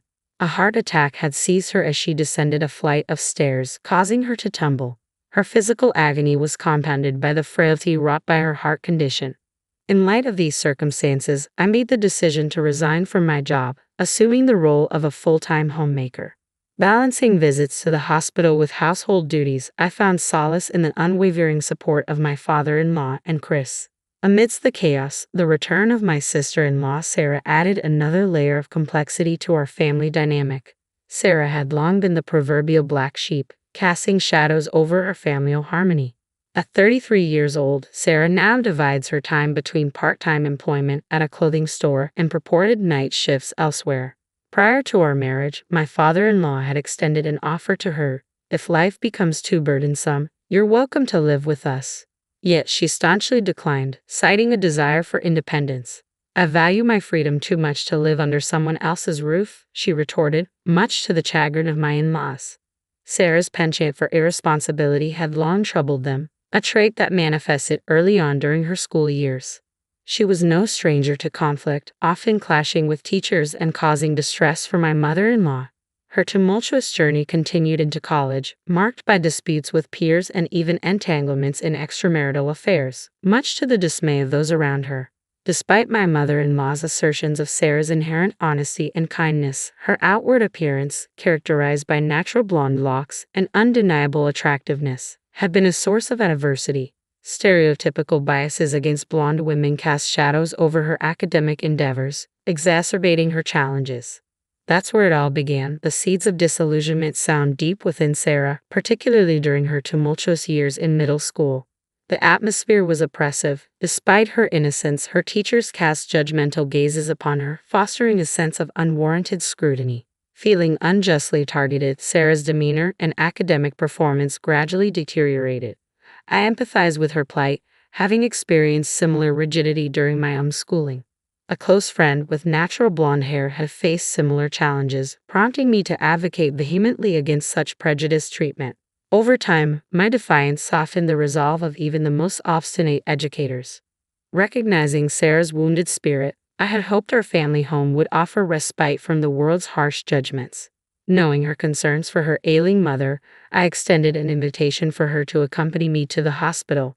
Yet my optimism was swiftly dashed upon Sarah's arrival. Without a word of greeting, she appraised me with a disdainful glance, remarking, "Ah, you must be the housekeeper. I could use some tea." Instantly my father-in-law's ire was kindled, his voice rising in indignation. Sarah's apology to me, Helen, rang hollow against her subsequent disparaging remarks. "She's Chris's wife, not the hired help. Understood? And she's perfectly lovely in her own right," my father-in-law retorted, his disappointment palpable. The venom in Sarah's words, casting aspersions on my appearance and Chris's judgment, served as a stark reminder of the deep-seated animosity festering within her. Despite the rising tide of anger within me, I made a conscious choice to respond with maturity, offering Sarah a warm smile. "Hello, Sarah. It's Helen, Chris's wife. Remember meeting at our wedding?" "Ah, yes, weddings are magical, aren't they? They have a way of making even someone like you look somewhat presentable." My father-in-law's caustic remark reverberated across the room. "Sarah, that's enough." Chris's voice, tinged with surprise, cut through the tension as he descended from the second floor. It was evident he too had endured his fair share of clashes with Sarah in the past. Before Chris and I tied the knot, he had lent her money, a debt she not only failed to repay but also arrogantly dismissed his concerns with the assertion, "Listen to your sister because you're my brother." Since then, they had been locked in a silent battle of wills, exchanging glares whenever in proximity. Undeterred by the palpable discord, Sarah persisted in her disrespectful demeanor. Without so much as a word of inquiry about her mother's well-being, she proceeded to bark orders at me. "Hey, you there, make some tea pronto. And fetch some snacks while you're at it. When I'm ready to emerge, everything better be laid out. Understood?" The icy stare of disapproval from Chris was all the response she garnered. "Helen isn't a housekeeper. If you persist with such disrespect, you'll be asked to leave." My father-in-law's voice resonated with authority. "Aren't you supposed to be concerned about Mom? She's in the hospital, isn't she? Shouldn't you trust the doctors to care for her? How can you truly grasp the extent of her suffering, the severity of her illness, or the nature of her injury if you refuse to even visit her? Mom has always worried about you, Sarah. Wouldn't it be a comfort for her to see your face, filled with life and warmth?" With a resigned sigh, Sarah retorted, "I have no interest in the woman who gave birth to me, especially not because she's blonde." My father-in-law rose abruptly, his voice thundering, "Your mother is not to blame. Do you have any idea how many times she has cleaned up after you, how much love she has poured into you? Have you ever considered my feelings? No one understands the pain of being whispered about, of being judged from a young age. I shouldn't have even bothered coming. I came here to discuss engagement, and now I'm thoroughly irritated." Sarah's demeanor froze, as if she were trapped in a perpetual state of rebellion. As Sarah made her way toward the front door, intent on departure, I hurried after her. "Congratulations on your engagement, Sarah," I called out, hoping to bridge the growing chasm between us. Ignoring my attempt at civility, she pressed on, eager to escape the confrontation. Yet I refused to let her slip away without one final plea. Are you truly not going to visit your mother? I implored, hoping to stir some semblance of family responsibility within her. To my surprise, Sarah halted in her tracks, her expression a mix of annoyance and disdain. You're so irritating. I came here to discuss my engagement to a wealthy man, she retorted sharply. Understanding dawned upon me, and I offered a heartfelt apology. I see. I'm sorry for intruding. It's wonderful that you found someone special. But remember, a person's worth isn't determined by their occupation. Whether they save lives, provide livelihoods, or nurture families, every job holds value in our society. Your father and Chris are your family. Don't belittle them for their choices. As the words left my lips, Sarah's countenance twisted with unmistakable hatred, her eyes burning with resentment as she glared at me. Before I could react, Sarah seized me by the collar, sending the shockwave of fear coursing through my body like an electric current. Shut your trap, you old bag. Housekeepers like you should learn to keep quiet. Her words pierced through me, leaving me trembling with terror. My heart constricted painfully in my chest, rendering me speechless with fear. I struggled to vocalize my distress, but my voice failed me, drowned out by the overwhelming sense of dread. As Sarah's grip loosened, a wave of relief washed over me, allowing me to draw a shaky breath. I'm burning my fiancé over next week. Make yourself scarce and act like a proper housekeeper. Understood? Sarah's parting words were delivered with venom, punctuated by the resounding slam of the door. I clung to the hope that her aggression would subside once she was married. It was a comforting thought, albeit tinged with uncertainty. 3 days later, a momentous event unfolded. While strolling through the neighborhood on a routine shopping trip, I stumbled upon a scene that tugged at my heartstrings. In the park, a young girl, on the cusp of starting elementary school, sat hunched over, her tear-streaked face buried in her hands. What's the matter, sweetie? I inquired gently, concern etched into my voice. I lost my mom, she whimpered in response, her distress palpable. Drawing upon my own childhood antics, I recalled the countless times I had inadvertently wandered away from my parents' watchful gaze, only to be swiftly reunited with the help of my vigilant siblings. Where were you when you got separated? I asked, my tone soft and reassuring. I don't know, she admitted, her voice tinged with uncertainty. After learning her name, I gently took her hand and began calling out loudly for her mother as we traversed the park. Fortunately, our search yielded swift results, and we soon located the distressed parent. With tears of gratitude shimmering in her eyes, the woman profusely thanked me for my assistance. Upon closer inspection, I realized she was none other than an old classmate from my school days. Emma, is that you? I exclaimed in disbelief. Wait, are you Helen Wilson? She replied, her tone mirroring my astonishment. That's my maiden name, I confirmed, a flood of memories rushing back at the sound of her voice. I can't believe it's you, Emma. I'm sincerely sorry for the trouble, I apologize, feeling a pang of guilt for the inconvenience caused. My daughter was chasing after a bird, and I lost sight of her. Thank you so much for helping us reunite, Emma explained, her voice tinged with relief. After sharing a hearty laugh, Emma and I couldn't shake the feeling that our chance encounter was more than mere coincidence. We exchanged contact details, pledging to catch up over coffee sometime soon. Although we had been classmates, we hadn't mingled much due to differing social circles. Yet, as adults, I sensed a missed opportunity for a potential friendship blossoming between us. The following day, I met Emma at a quaint cafe. Like me, she was a devoted housewife, her daughter currently navigating the realms of kindergarten. As we delved into conversations about our shared past and recent happenings, the hours slipped away effortlessly. However, when the topic of marriage arose, a flicker of concern crossed my features. My older brother is finally tying the knot, but I can't help feeling apprehensive. The woman he's marrying had quite a reputation as a troublemaker in our neighborhood, I confessed, a hint of worry lacing my words. Perhaps she's turned over a new leaf. If your brother sees something in her worth marrying, let's hope for the best, Emma offered reassuringly. Then, with a mischievous twinkle in her eye, she dropped a bombshell. By the way, did you know that my brother had a crush on you, Helen? I was taken aback, my mind reeling with surprise.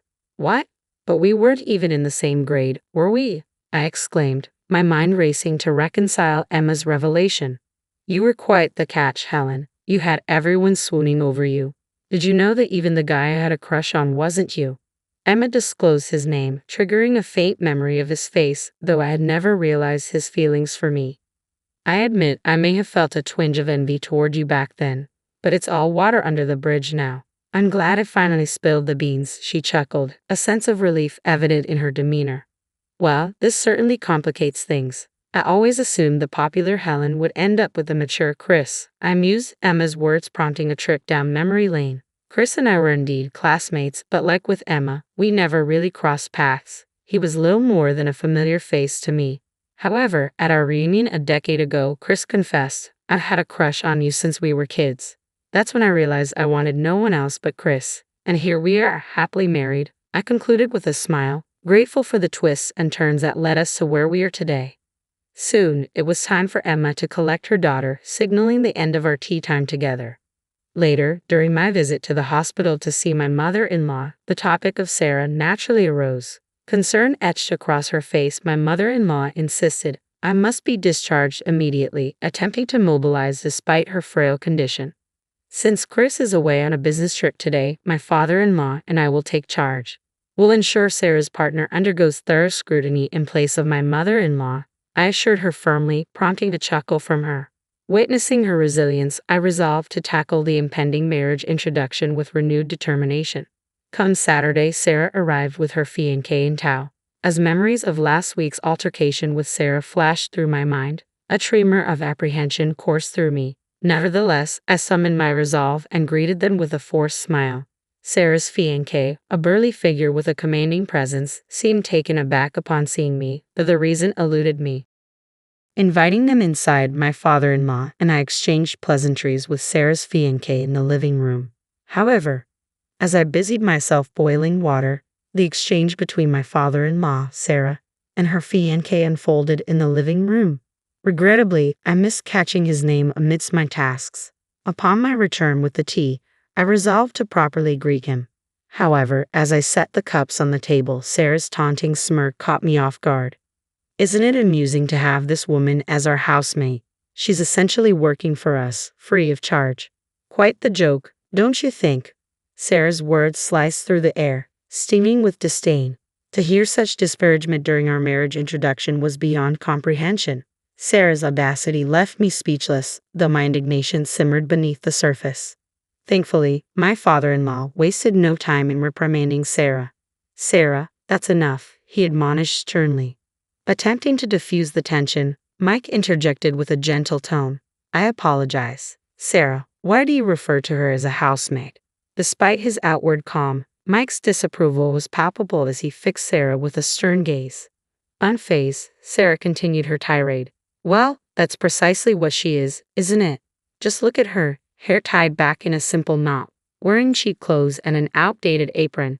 And don't even get me started on her makeup. I bet it's all bargain bin brands. She hasn't changed a bit since the last time I saw her. It's as if she's given up on herself, content to blend into the background like some forgotten woman." My father-in-law seemed on the verge of erupting into a full-fledged outburst, while Mike appeared visibly shaken, his complexion draining of color. "Don't you realize we attended the same grade school?" he interjected, his voice tinged with disbelief. "When Sarah was in 7th grade, she should have been in 9th. I assumed everyone in the neighborhood knew that." My father-in-law's response was tinged with regret. "It appears my daughter's interests lie primarily with herself. I apologize," he conceded, leaving both Sarah and me perplexed, unable to grasp the context of their cryptic exchange. Attempting to clear the air, I turned to Mike, seeking clarification. "Do you happen to know who I am?" I inquired, prompting a smile from him. "My apologies for the delayed introduction. You were Helen Wilson before marriage, correct?" "I'm Mike. My sister recently mentioned meeting you." "Oh, and Emma, your sister, mentioned her brother's impending marriage. I never imagined it would be with Sarah," I exclaimed, my astonishment evident in my voice, perhaps a touch too loud. Curiosity piqued, I pressed further. "What did you mean by people in the neighborhood knowing about me? Is it because I come from a large family?" Mike chuckled at my inquiry. "There are numerous reasons," he replied cryptically. "Didn't you know, Mrs. Wilson, you were quite the local legend?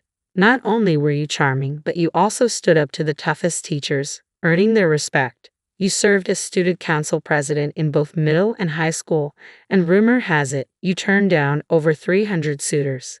That's just scratching the surface of your reputation." As Mike's words sunk in, a flush of embarrassment crept up my neck, surely turning my cheeks a bright shade of crimson. Oh, come on, that's an exaggeration, I protested, attempting to downplay my supposed achievements.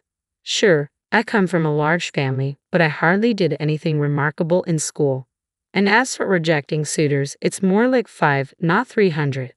Actually, Mike interjected, my sister mentioned how you stood up for a classmate with naturally blonde hair, challenging the prejudice against them. Your actions may not have instantly changed attitudes, but they certainly made an impact. Sarah's sharp retort cut through the air.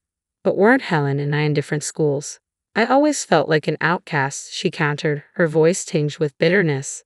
My father-in-law intervened, gently guiding the conversation back on track. Sarah, Helen attended the same school as you, he clarified. Despite the gradual shift in attitudes towards blonde-haired students, your decision to dye your hair various colors only exacerbated tensions with the teachers. His words hung in the air, a sobering reminder of the choices that had shaped our respective paths.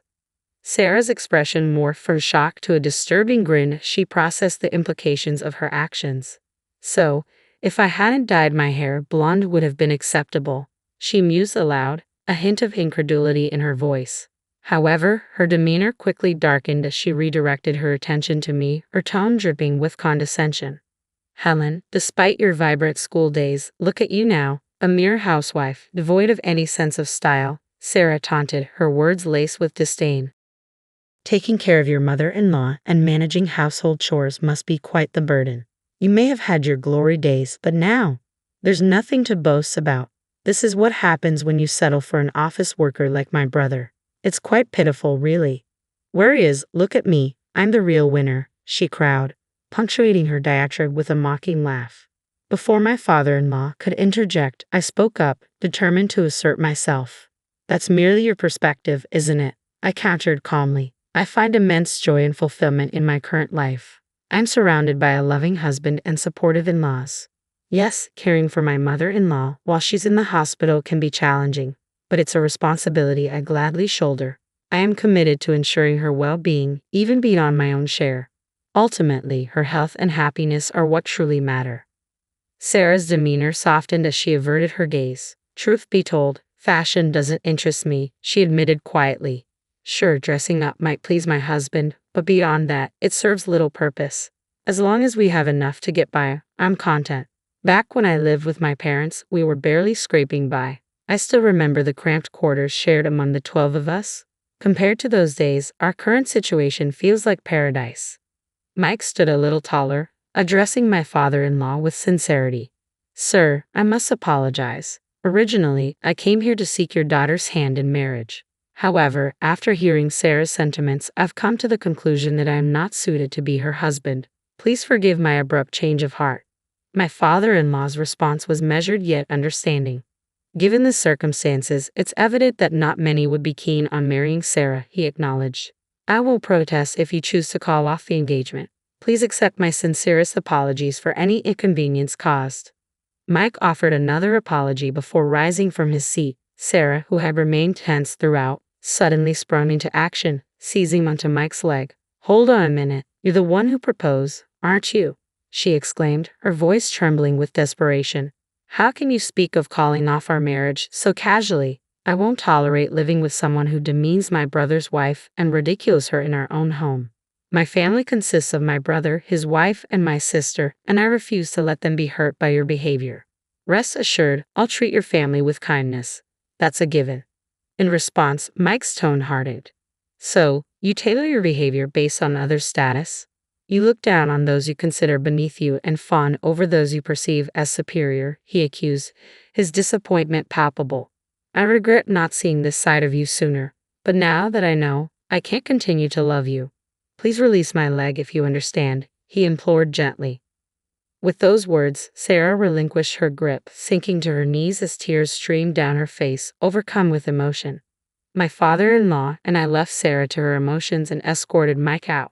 Following that incident, Sarah decided to move out of the house once again. Historically, whenever she encountered financial hardships, she turned to my father-in-law for support, and he'd readily assist her. However, given her recent disrespect towards my mother-in-law and her treatment of me as a mere maid, he made the difficult decision.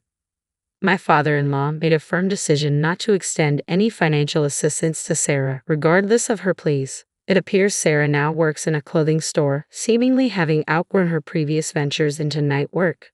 However, her job doesn't seem to provide the means for her desired designer purchases, leaving her in a tough spot. Her blatant pursuit of money has left her with few allies willing to lend a hand.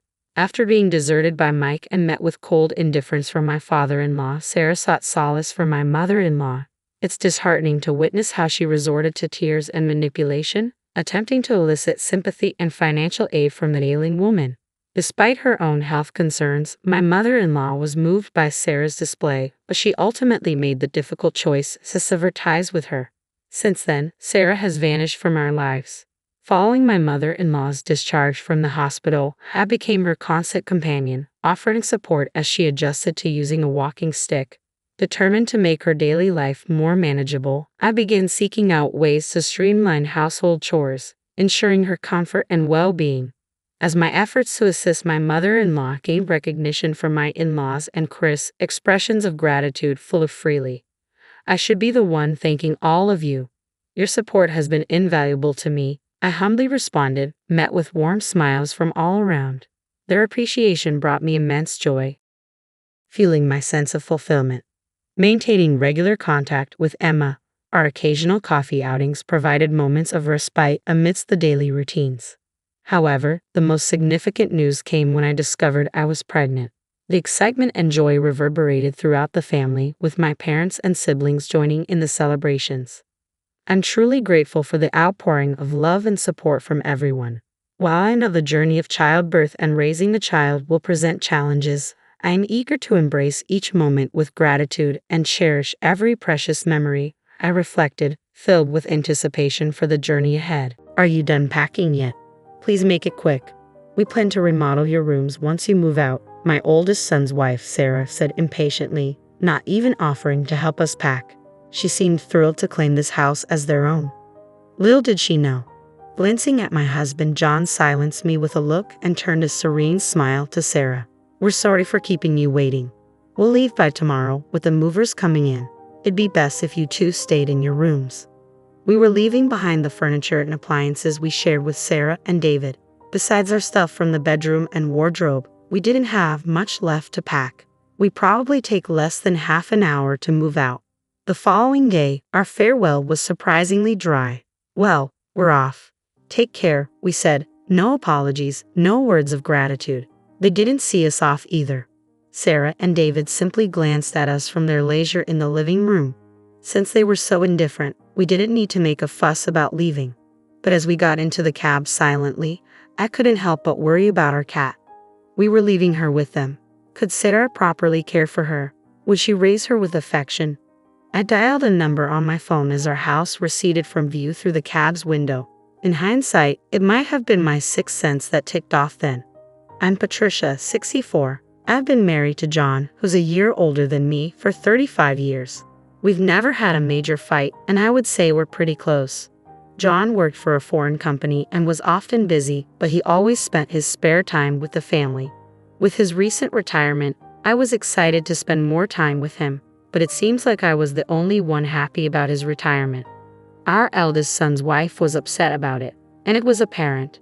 David and Sarah had been living with us in our house for a year now since their marriage. Sarah, David's wife, was actually the one who suggested we live together.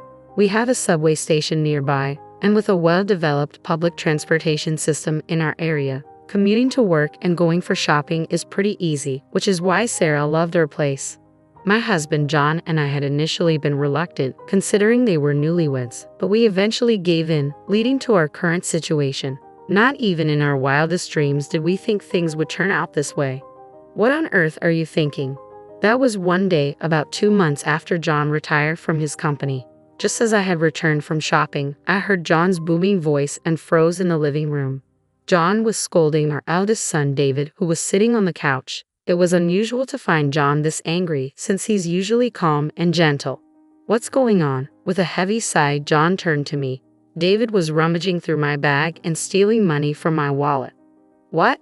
Apparently, he lost big on a trifecta bet at the Kentucky Derby and a strap for cash. With that, John snatched a few dollar bills and his wallet from David's hand. It was indeed John's wallet. I was sure of it because I had given it to him as a gift on our 20th wedding anniversary. The fact that David was holding the wallet and money was undeniable proof that what John said was true. "David, didn't you quit wagering on horses? You lost big before and swore you'd never do it again. So why?" Whether he heard me or not, David just continued to watch TV without responding. Ever since he was a child, he would often ignore us when we lectured him or talked about something that didn't interest him. There were times that he didn't remember the things I've told him verbally. This time was no different, and it seemed my pleas had no effect. However, even without an answer from David, I had a hunch about why he had started betting on horse racing again. Oh, it must be Sarah. David never cared about horse racing to begin with. He would never stoop so low as to take money from someone else's wallet, and he had never committed any crime like shoplifting. If I asked what caused such a drastic change in David, who was a hard-working office worker, I would answer without a doubt. It was meeting Sarah. Sarah is a bright and active woman. When we were first introduced to her, I hoped she would help bring David, who was introverted, out of his shell. But back then, I never knew about her hobby, that she was a huge fan of horse racing, and that her sense of spending is completely off-kilter. "You heard your mother talking, so why don't you at least say something?" said my frustrated husband as he turned off the TV. At that, David finally opened his mouth. "Shut up. I've paid you back, so stop nagging me. Besides, what's got you so worked up about a couple of $100 bills?" "What?" I was actually surprised at how light your wallet was. "You've really gone downhill, haven't you, Dad?" "Well, I'm retired, so what did you expect?" "How lame." With that, David left the living room. I almost tried to stop him, but my husband held me back. I'm at fault too for carelessly leaving my wallet around. Besides, repeatedly scolding him isn't going to help. But his attitude is far too unacceptable. This is too much. John has never been the kind of person to flaunt his role as the main breadwinner of the family. But it's a plain fact that it's thanks to him that we are able to maintain our lifestyle, and he provides for David and his wife as well. They're able to save on rent and living expenses as well, since they always come up with an excuse not to contribute to the household's expenses. So it's my husband who's been covering the majority of our expenses. And yet, instead of respecting John, David disparaged him. David's comments were unacceptable, but I was also enraged with his wife for introducing him to gambling. A few days later, still feeling uneasy, I decided to ask David's wife directly. "It seems like David is struggling with money lately. Do you know anything about it?" "Oh, he apparently took a big hit at the Kentucky Derby." "You knew about it?" "Yeah, after all, I was the one who suggested we go together," she admitted. Just as I thought, sure enough, David had been drawn back into horse racing by Sarah. "Why would you do such a thing?" "David was trying to quit horse racing," I interjected. "Is that so? I had no idea. Please, Sarah, I'm begging you not to invite David to the horse races anymore. If this keeps up, won't you be in trouble too?" "Well, we each have our own earnings and we're just doing what we like, so I have no problem with it," she replied nonchalantly. I was taken aback by her reply. Certainly, both David and Sarah, as a couple, were earning their own money and could spend it on whatever, as long as they had food, rent, and clothing covered. But you two are a married couple, right? You might even have kids in the future. For their sake as well, we've decided not to have children. We don't want to give up the things we love just to be tied down raising a kid," she revealed. I was shocked again by her response. There was too much information to process all at once, but in a way, it made sense. Having children would require them to have more savings by tens of thousands of dollars, which is probably why they could be so careless with money. But even without children, a married couple is still a married couple. But as a couple, you should support each other when in trouble, right? David is in trouble right now. Well, why don't you, Patricia, and the rest of the family help him out? You're his parents and well off, right? Oh, are you living off your pension now? But you had your retirement fund, didn't you? My husband worked for a foreign company, so we don't have a retirement fund. Really? That's a bummer, she remarked casually. I thought you had a nice retirement payout. We don't, so I need you and David as a couple to be more financially responsible. To be honest, the living expenses are already quite a burden, and we can't afford to cover for you guys anymore. Isn't that David's fault for losing? I can't take responsibility for that. But anyway, we can't right now. I was unable to secure a promise to support David and found myself ejected from David and Sarah's room. A week passed, and David's financial problems remained unsolved. Was he so desperate that he had to pilfer money from his parents' wallet? Shouldn't we help him before he resorts to illegal activity? I discussed it over and over with my husband John, but in the end, this was the result of us spoiling him in the past. John convinced me that we needed to be firm this time for his future's sake, and I had to agree. We were providing him breakfast and dinner, and he had a pass for commuting to work. The goal was simply to have him make it until his next paycheck, but then the situation took an unexpected turn. It happened on a weekend night as we finished our dinner and were relaxing in the living room as usual. Ding dong. Our doorbell rang, but we weren't expecting any visitors. So I approached the front door to see who was visiting us this late at night. I opened the door, wondering if I had a package scheduled for delivery, only to be taken aback. Standing there was Sarah, apparently unable to open the door as her hands were full with a cardboard box. What's going on? What's this box for? As I hurriedly took the box from her, a rustling sound echoed from within, causing me to let out a scream. In an instant, the box opened, and I found myself face to face with the animal inside. It was a cat. Isn't it cute? I found it abandoned on my way home, Sarah said with a proud grin. I was momentarily stunned, but I quickly remembered the gravity of the situation and yelled toward the living room, "John, go to her bedroom," and shut the door immediately. I then closed the box and pushed it back towards Sarah. "I'm sorry, but we can't keep a cat in our house." "Ha! Why is that?" Sarah looked confused. I explained to her that my husband, John, has a severe cat allergy. In addition to developing inflammation upon contact with cat saliva, he also suffers asthma-like symptoms when inhaling cat hair or dander. There was even a time in the past when he was rushed to the hospital because David had returned from a friend's house covered in fur.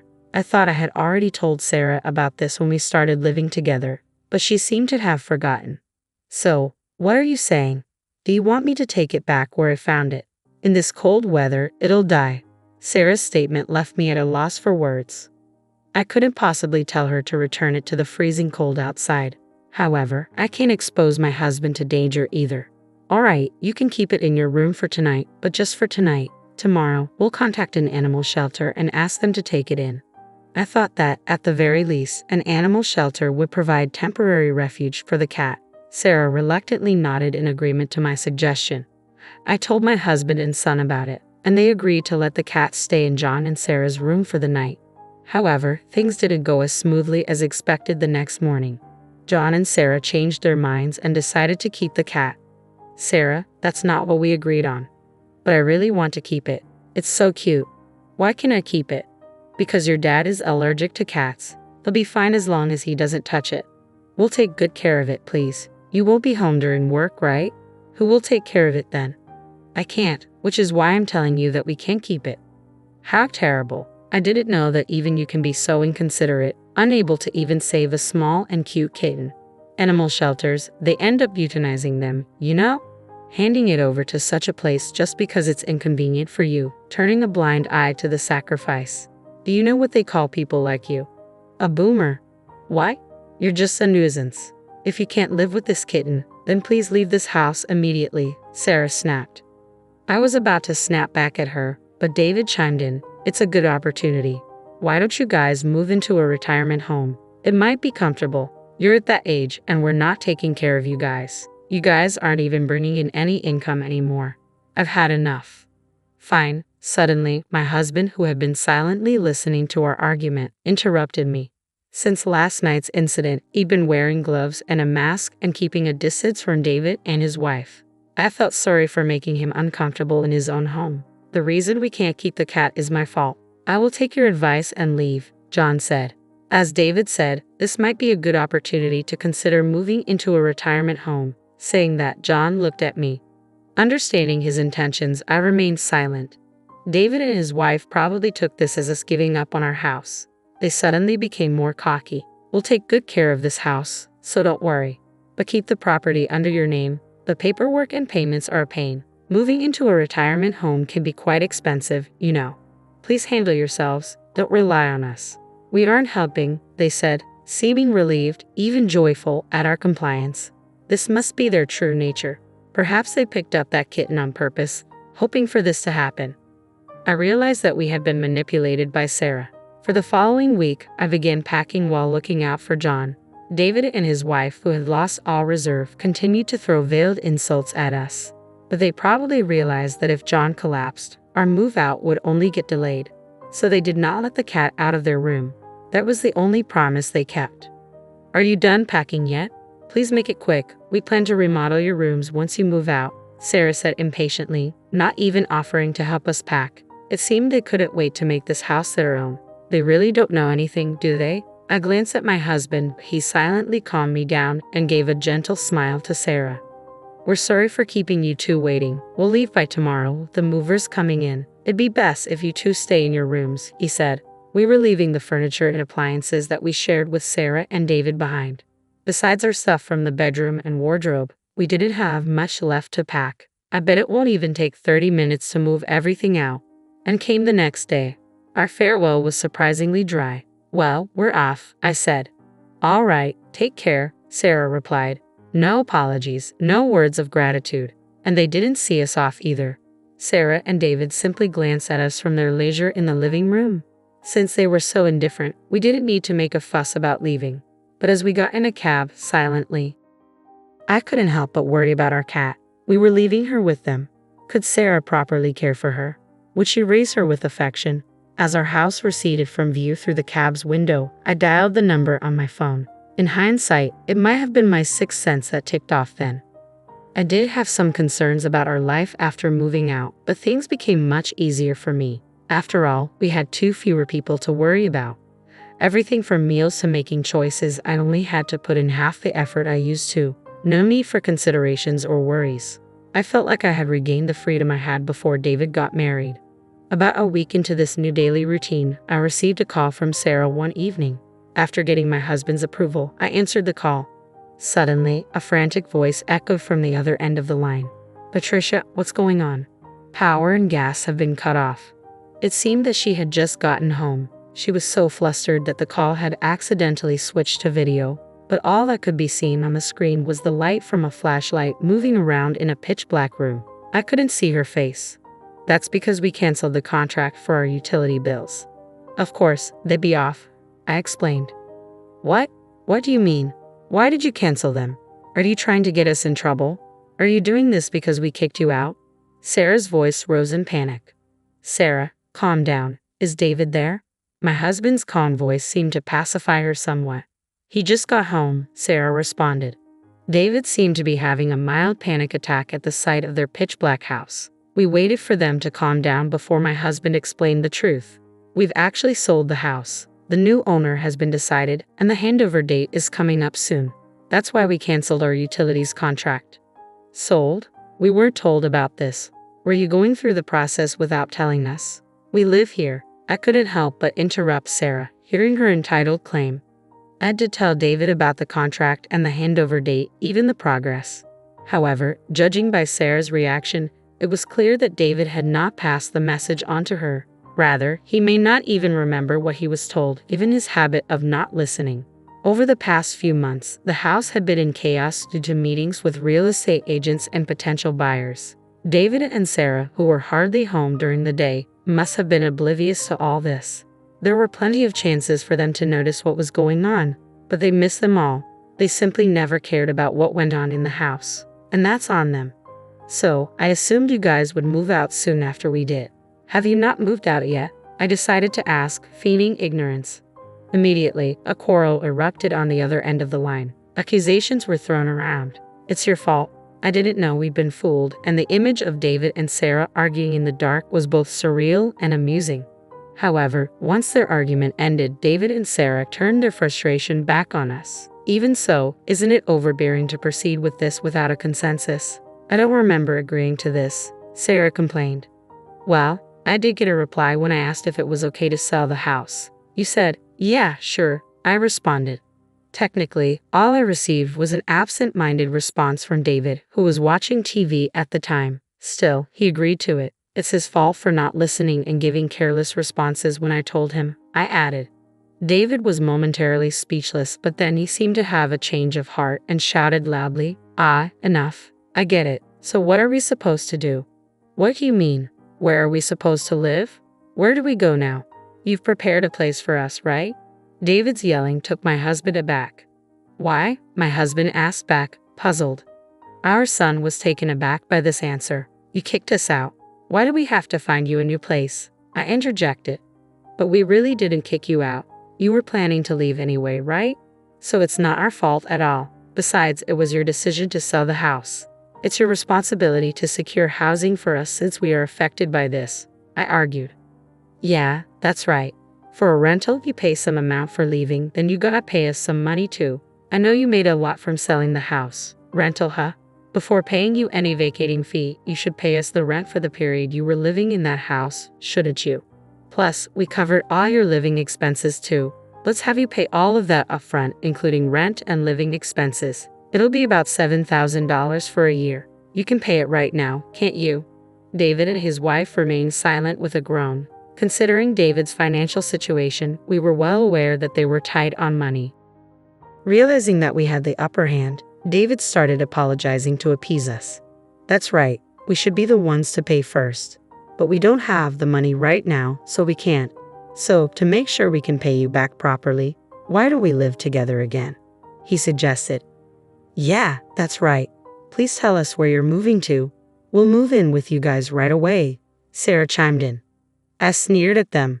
"No, we can't live with a cat. Wasn't that the reason you kicked us out? We'll get rid of the cat right away," they offered, their selfishness evident.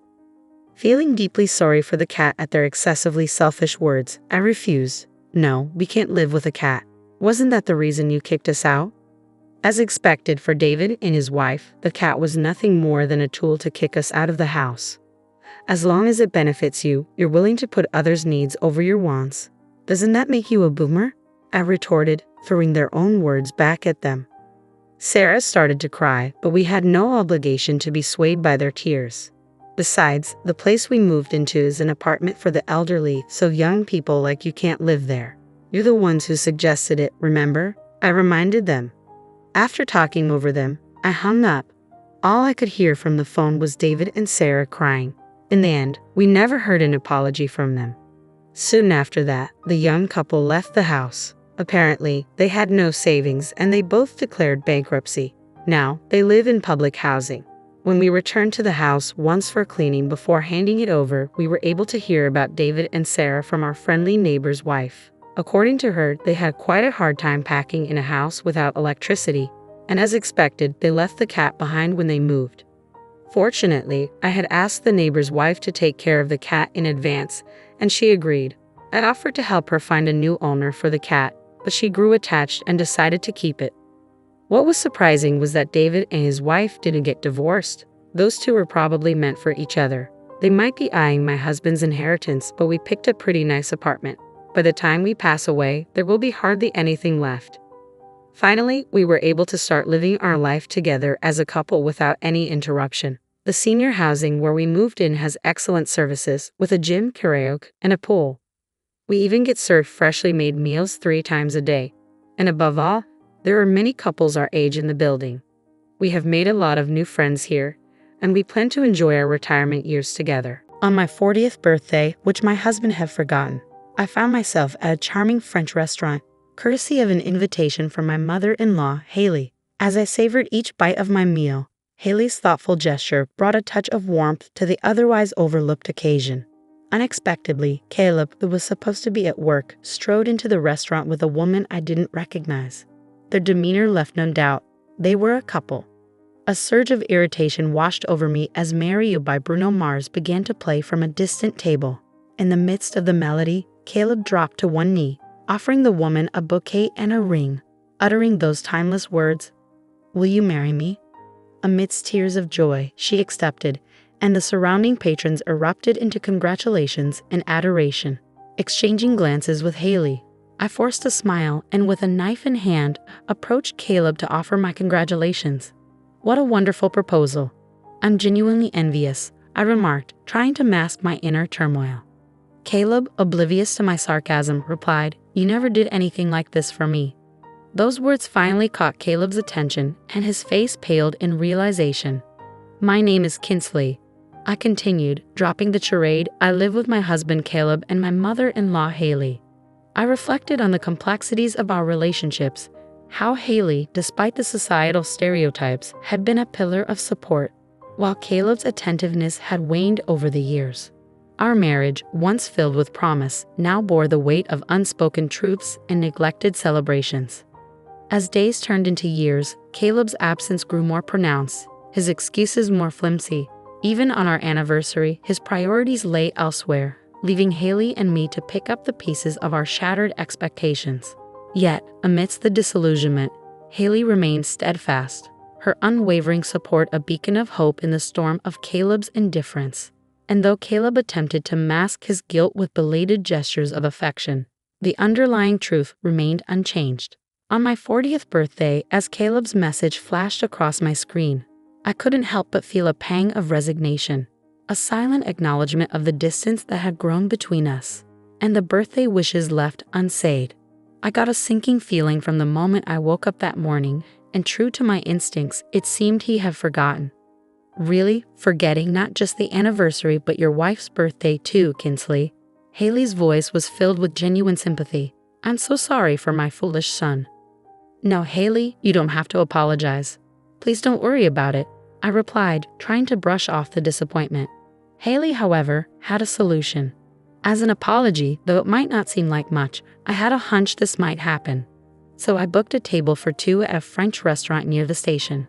Luckily, a cancellation opened up a spot at a good time. I thought if Caleb remembered, I'd let you two go. But since he didn't, how about we go together? It's my treat today, really. Can we? French cuisine and near the station too. That's a popular place, isn't it? I asked, surprised by the offer. You're exaggerating. It's the least I can do to make up for my son's oversight. The French place has a broad clientele and a casual vibe, and there are plenty of affordable options. I'm sorry it's not somewhere fancier. No, I'm thrilled. Thank you so much, I expressed my gratitude.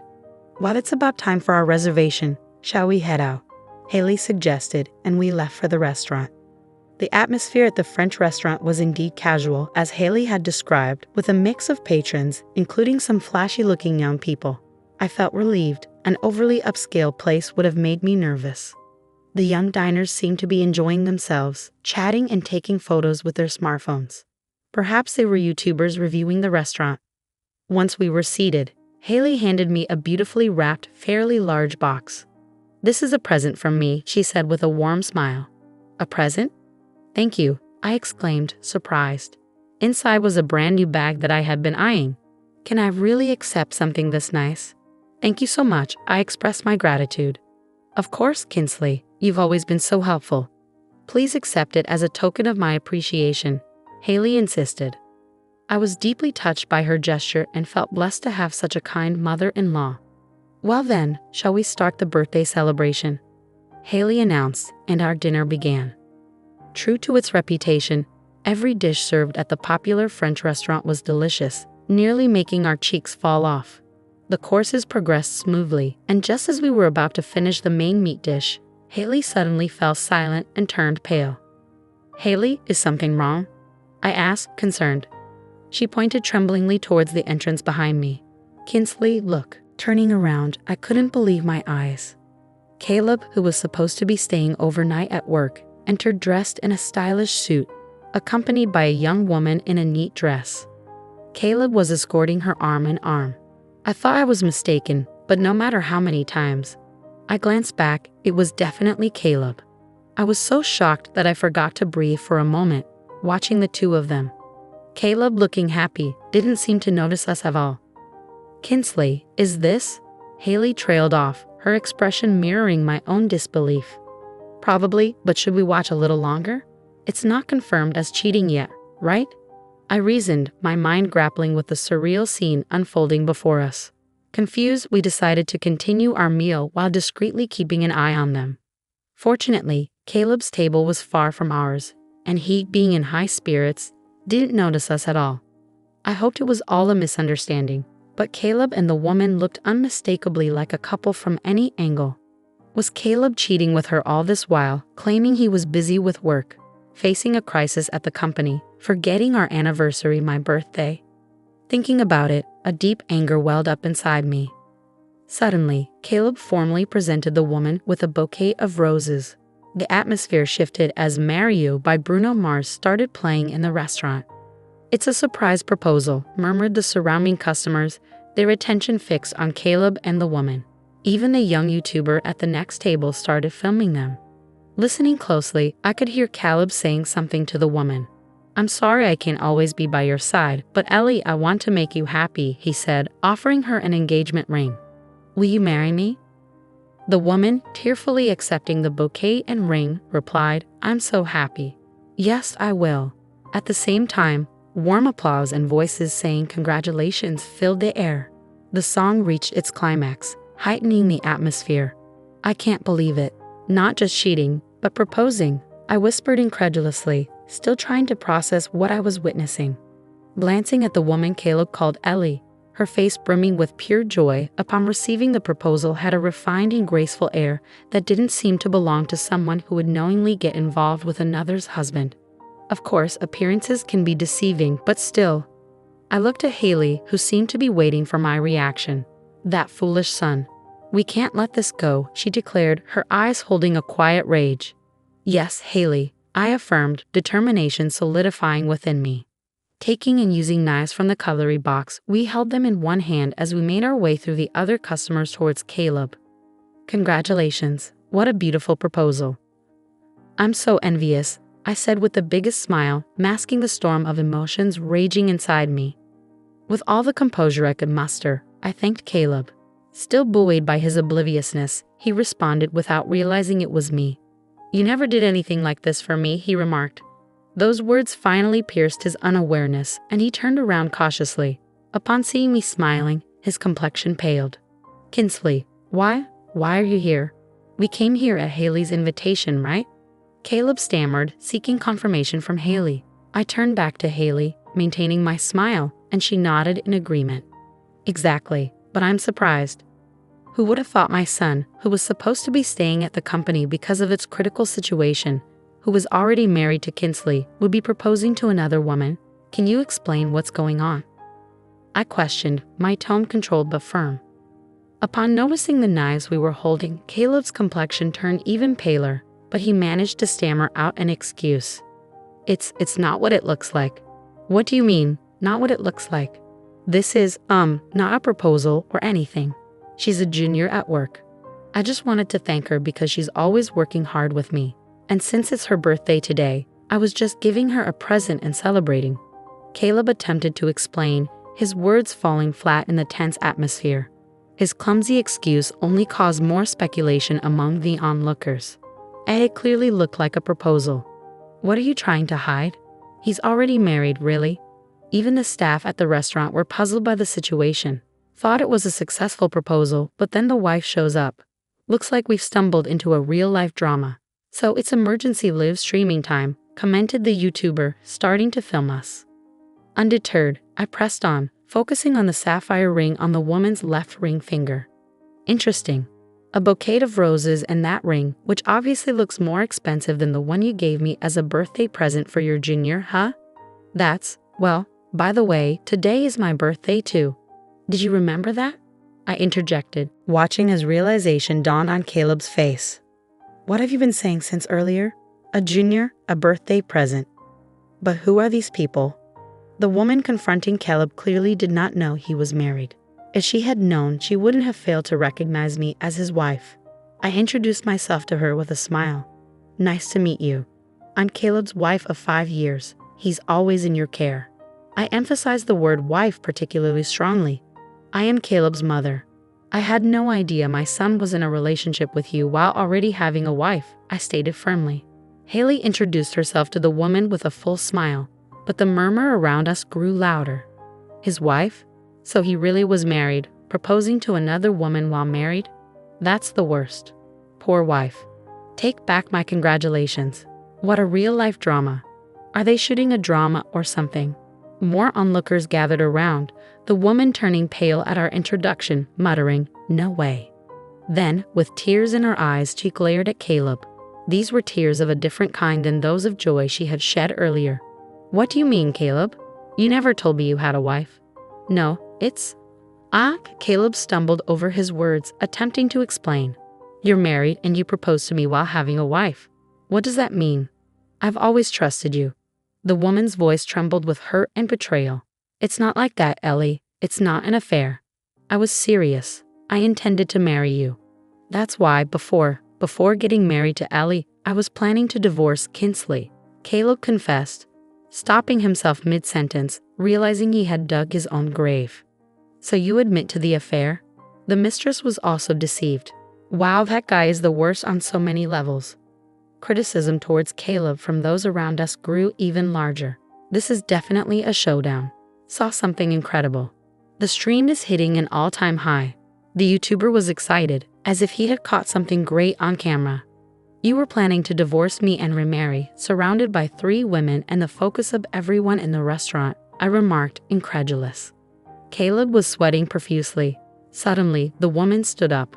In the next moment, she swung her purse full force and smacked Caleb right across the face. The sound of the hit echoed throughout the restaurant, and the previously buzzing crowd fell silent for a moment. Caleb groaned in pain, holding the spot where he was hit. At that moment, thunderous applause erupted from around, even louder than when the proposal was accepted. "Way to go. Serves that loser right." Wow, caught an amazing moment on camera. The woman, without looking back at Caleb, took off the ring, slammed it on the table, and ran out of the restaurant, leaving the bouquet behind as well. Caleb, having been hit with a hard purse, was still groaning in pain. "Are you okay?" I couldn't help but ask, to which Caleb looked at me with tears in his eyes. Then, as if driven by some thought, he stood up and, without caring about the onlookers, began to apologize. "Kinsley, I'm sorry. Please forgive me." "What are you doing?" "I just lost my mind for a moment," Caleb pleaded, the weight of his actions finally dawning on him. "I truly love you," he said, as if those words alone would somehow make me forgive him. "Are you okay?" Caleb's attempt at concern felt hollow, considering everything he had done. What does he mean by "just lost my mind for a moment" after he planned to divorce me and even propose to that woman? The crowd seemed to share my sentiments, mercilessly mocking Caleb's disgrace. "You apologizing like that here is so cringy. This guy is pathetic, after proposing and all. What's he even saying? They really say you're the only one I love after cheating, huh?" People started filming Caleb with their smartphones. When I deliberately spoke in a kind tone, Caleb lifted his face, showing a relieved expression as if he thought he was forgiven. Of course, I had no intention of forgiving such a man. Looking down at Caleb, I said in a cold voice, "You were planning to divorce me, right? As you wish. I'll divorce you, and I'll be seeking alimony for adultery. I won't ask it from her. She seems to be a victim too." Caleb's expression turned from relief to utter despair. "No, please, I won't do it again." "Wait, today's your birthday, right? Then let's celebrate your birthday here, all 3 of us." "That's fine, right? I'll make it up to you. Here, take this." In a desperate attempt, Caleb offered me the bouquet and ring that the woman had left behind. I was beyond angry. I was dumbfounded. Did he really think giving me something he intended for his affair partner would make me happy? Wow, giving your wife something meant for your affair partner. How stupid can this man be? It seemed everyone around us was taken aback. The sapphire ring Caleb was offering naturally was not my birthstone. "Stop this disgrace. Prepare yourself to pay alimony to Kinsley and to that woman you were proposing to as well," Haley scolded Caleb. "Why to Ellie as well? You pretended to be single and deceived that woman. In that case, she has the right to claim compensation for the violation of her chastity rights. Don't you even know that? Furthermore, I'm disowning a scum son like you," Mom declared, her voice firm and resolute. "Mom, you're joking, right? You're abandoning your own son over this after deceiving 2 women. You think over this is going to cut it?" Caleb's pleading tone wavered as he tried to comprehend the gravity of the situation. "I'm not joking. As of today, leave the house and never show your face again. A man like you is no son of mine." Mom's words were final, leaving no room for negotiation. Caleb broke down, crying, and huddled on the floor. Haley, who detested dishonesty, could truly not forgive her son's actions. There was no falsehood or hesitation in her declaration of disavowment. The drama seemed endless, and the YouTuber's broadcast was more popular than ever. The emboldened YouTuber approached Caleb with his camera, saying, "Rejected by the mistress, divorced by the wife, and disowned by the parent. You've lost everything, huh? How do you feel now?" Attempting to escape the broadcast, Caleb stood up and tried to flee the restaurant. "Wait, don't run away." Haley grabbed Caleb by the collar, but he fell backwards onto the floor with a thud. The onlookers burst into laughter, finding the situation amusing. Caleb, at a mature age, started crying like a child while lying on the floor. It must have been the pain, humiliation, and shame reaching their limits. Haley and I were troubled. We couldn't cause any more trouble for the restaurant. Surely the restaurant staff must have been thinking, "What a day this has turned out to be. Stop crying, pay the bill, and let's go home," I commanded. Haley and I lifted the sobbing Caleb, paid the bill, and repeatedly apologized to the restaurant staff and other customers for the inconvenience. A grown man crying in public like a child, leaving his mother and wife to apologize for his actions, was truly pitiful. The YouTuber was the only one who said, No, you gave us something good to watch. Thank you." On the way to the municipal office in the car, Caleb, thrown into the back seat, cried his eyes out, begging for forgiveness. But both Haley in the passenger seat and I driving ignored him the entire time. After picking up divorce papers at the office, we headed home. Then Haley and I forced a reluctant Caleb to sign the divorce papers, kicked him out of Haley's house along with his belongings, and took away the keys. Caleb banged on the door, yelling, "At least let me stay tonight." But all I replied was, "I thought you were staying at the company tonight." The next morning, after staying at a hotel, when Caleb went to work, it seemed the whole office had learned about Caleb being married while proposing to his mistress, deceiving her, and his disgraceful behavior in the French restaurant. As everyone looked at him disdainfully and whispered behind his back, apparently, the YouTuber's live stream and uploaded video from the previous day quickly became a hot topic. With tweets from those present, photos of Caleb apologizing and falling, clips from the YouTube video, and other angles filmed by other customers circulating online, Caleb's lowest moments in disgrace spread across the internet.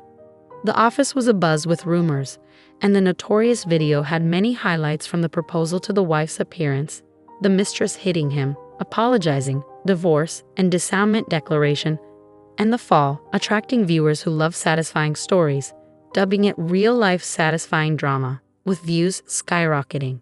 The video, titled "The Man Who Proposed to Another Woman While Having a Wife Loses Everything," even made it to compilation sites. "You're seriously messed up, man. What the heck were you thinking? Your life's over," Caleb was told by a close colleague, turning his face ashen. No wonder his disgrace was floating forever in the sea of the internet.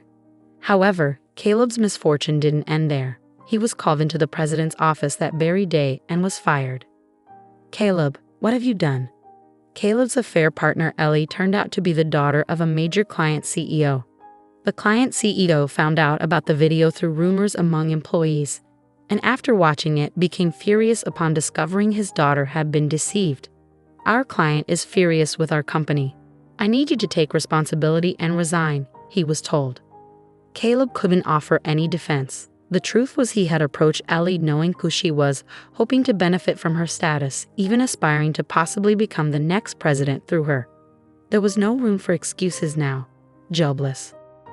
Caleb found it impossible to get hired anywhere else, as his disgrace had become toy fodder on the internet, known to every company's HR department.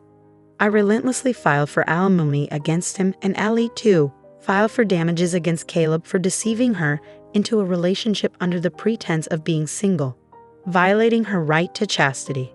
"You enjoy dating me too, right? Why are you demanding alimony from me? I've already lost my job.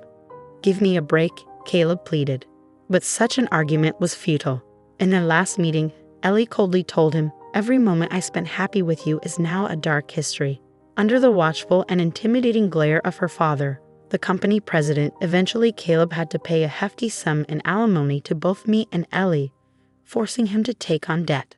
He finally got a job at a labor-intensive, understaffed factory known for its harsh conditions, where he worked exhaustingly hard, hiding his face with a mask. Too busy to even come home, Caleb's lie about his work became his reality. In a male-dominated factory and too busy to find another woman, it's unlikely any woman would be interested in Caleb after such a public downfall. Now, Caleb is afraid to even show his face outside, always wearing a mask when he does. Honestly, I never imagined things would turn out this dire, but it was all Caleb's doing. The saying goes, bad news travels fast. But in today's digital age, a digital tattoo remains forever. A frightening thought. Haley apologized to me numerous times, saying, "I'm so sorry my foolish son caused such trouble. I can't believe I raised him to turn out like this. It's not your fault, Haley. Having you on my side was truly reassuring. Thank you." It's not uncommon for some mothers to blame the wife when their son cheats, defending their son by saying it's the wife's fault for being inadequate. I'm grateful Haley wasn't like that. Yet it makes me wonder how Caleb turned out this way despite being raised by such a respectable mother, I said. "Thank you. Would you mind staying in touch? You're already like family to me, and even if you divorce Caleb, I'd like you to stay here," Haley proposed. "Yes, I'd also prefer that. If you wish so." After such an exchange, we continue to live together and get along like a real family, I agreed. Later, Ellie also came to apologize. Though I didn't know he was married, I'm truly sorry for having an affair with Caleb. I was too shocked at the time to apologize. "I'll also pay the alimony," she said. "Please don't apologize. There's no need for alimony. You're a victim of that man too," Haley added. "That's right, Ellie. You're not to blame. If anyone should apologize, it's me for raising such a foolish son." "I'm sorry," Haley expressed. After our conversation, Ellie insisted on making amends and ended up treating us to coffee. Now, the three of us occasionally get together for tea, having become good friends.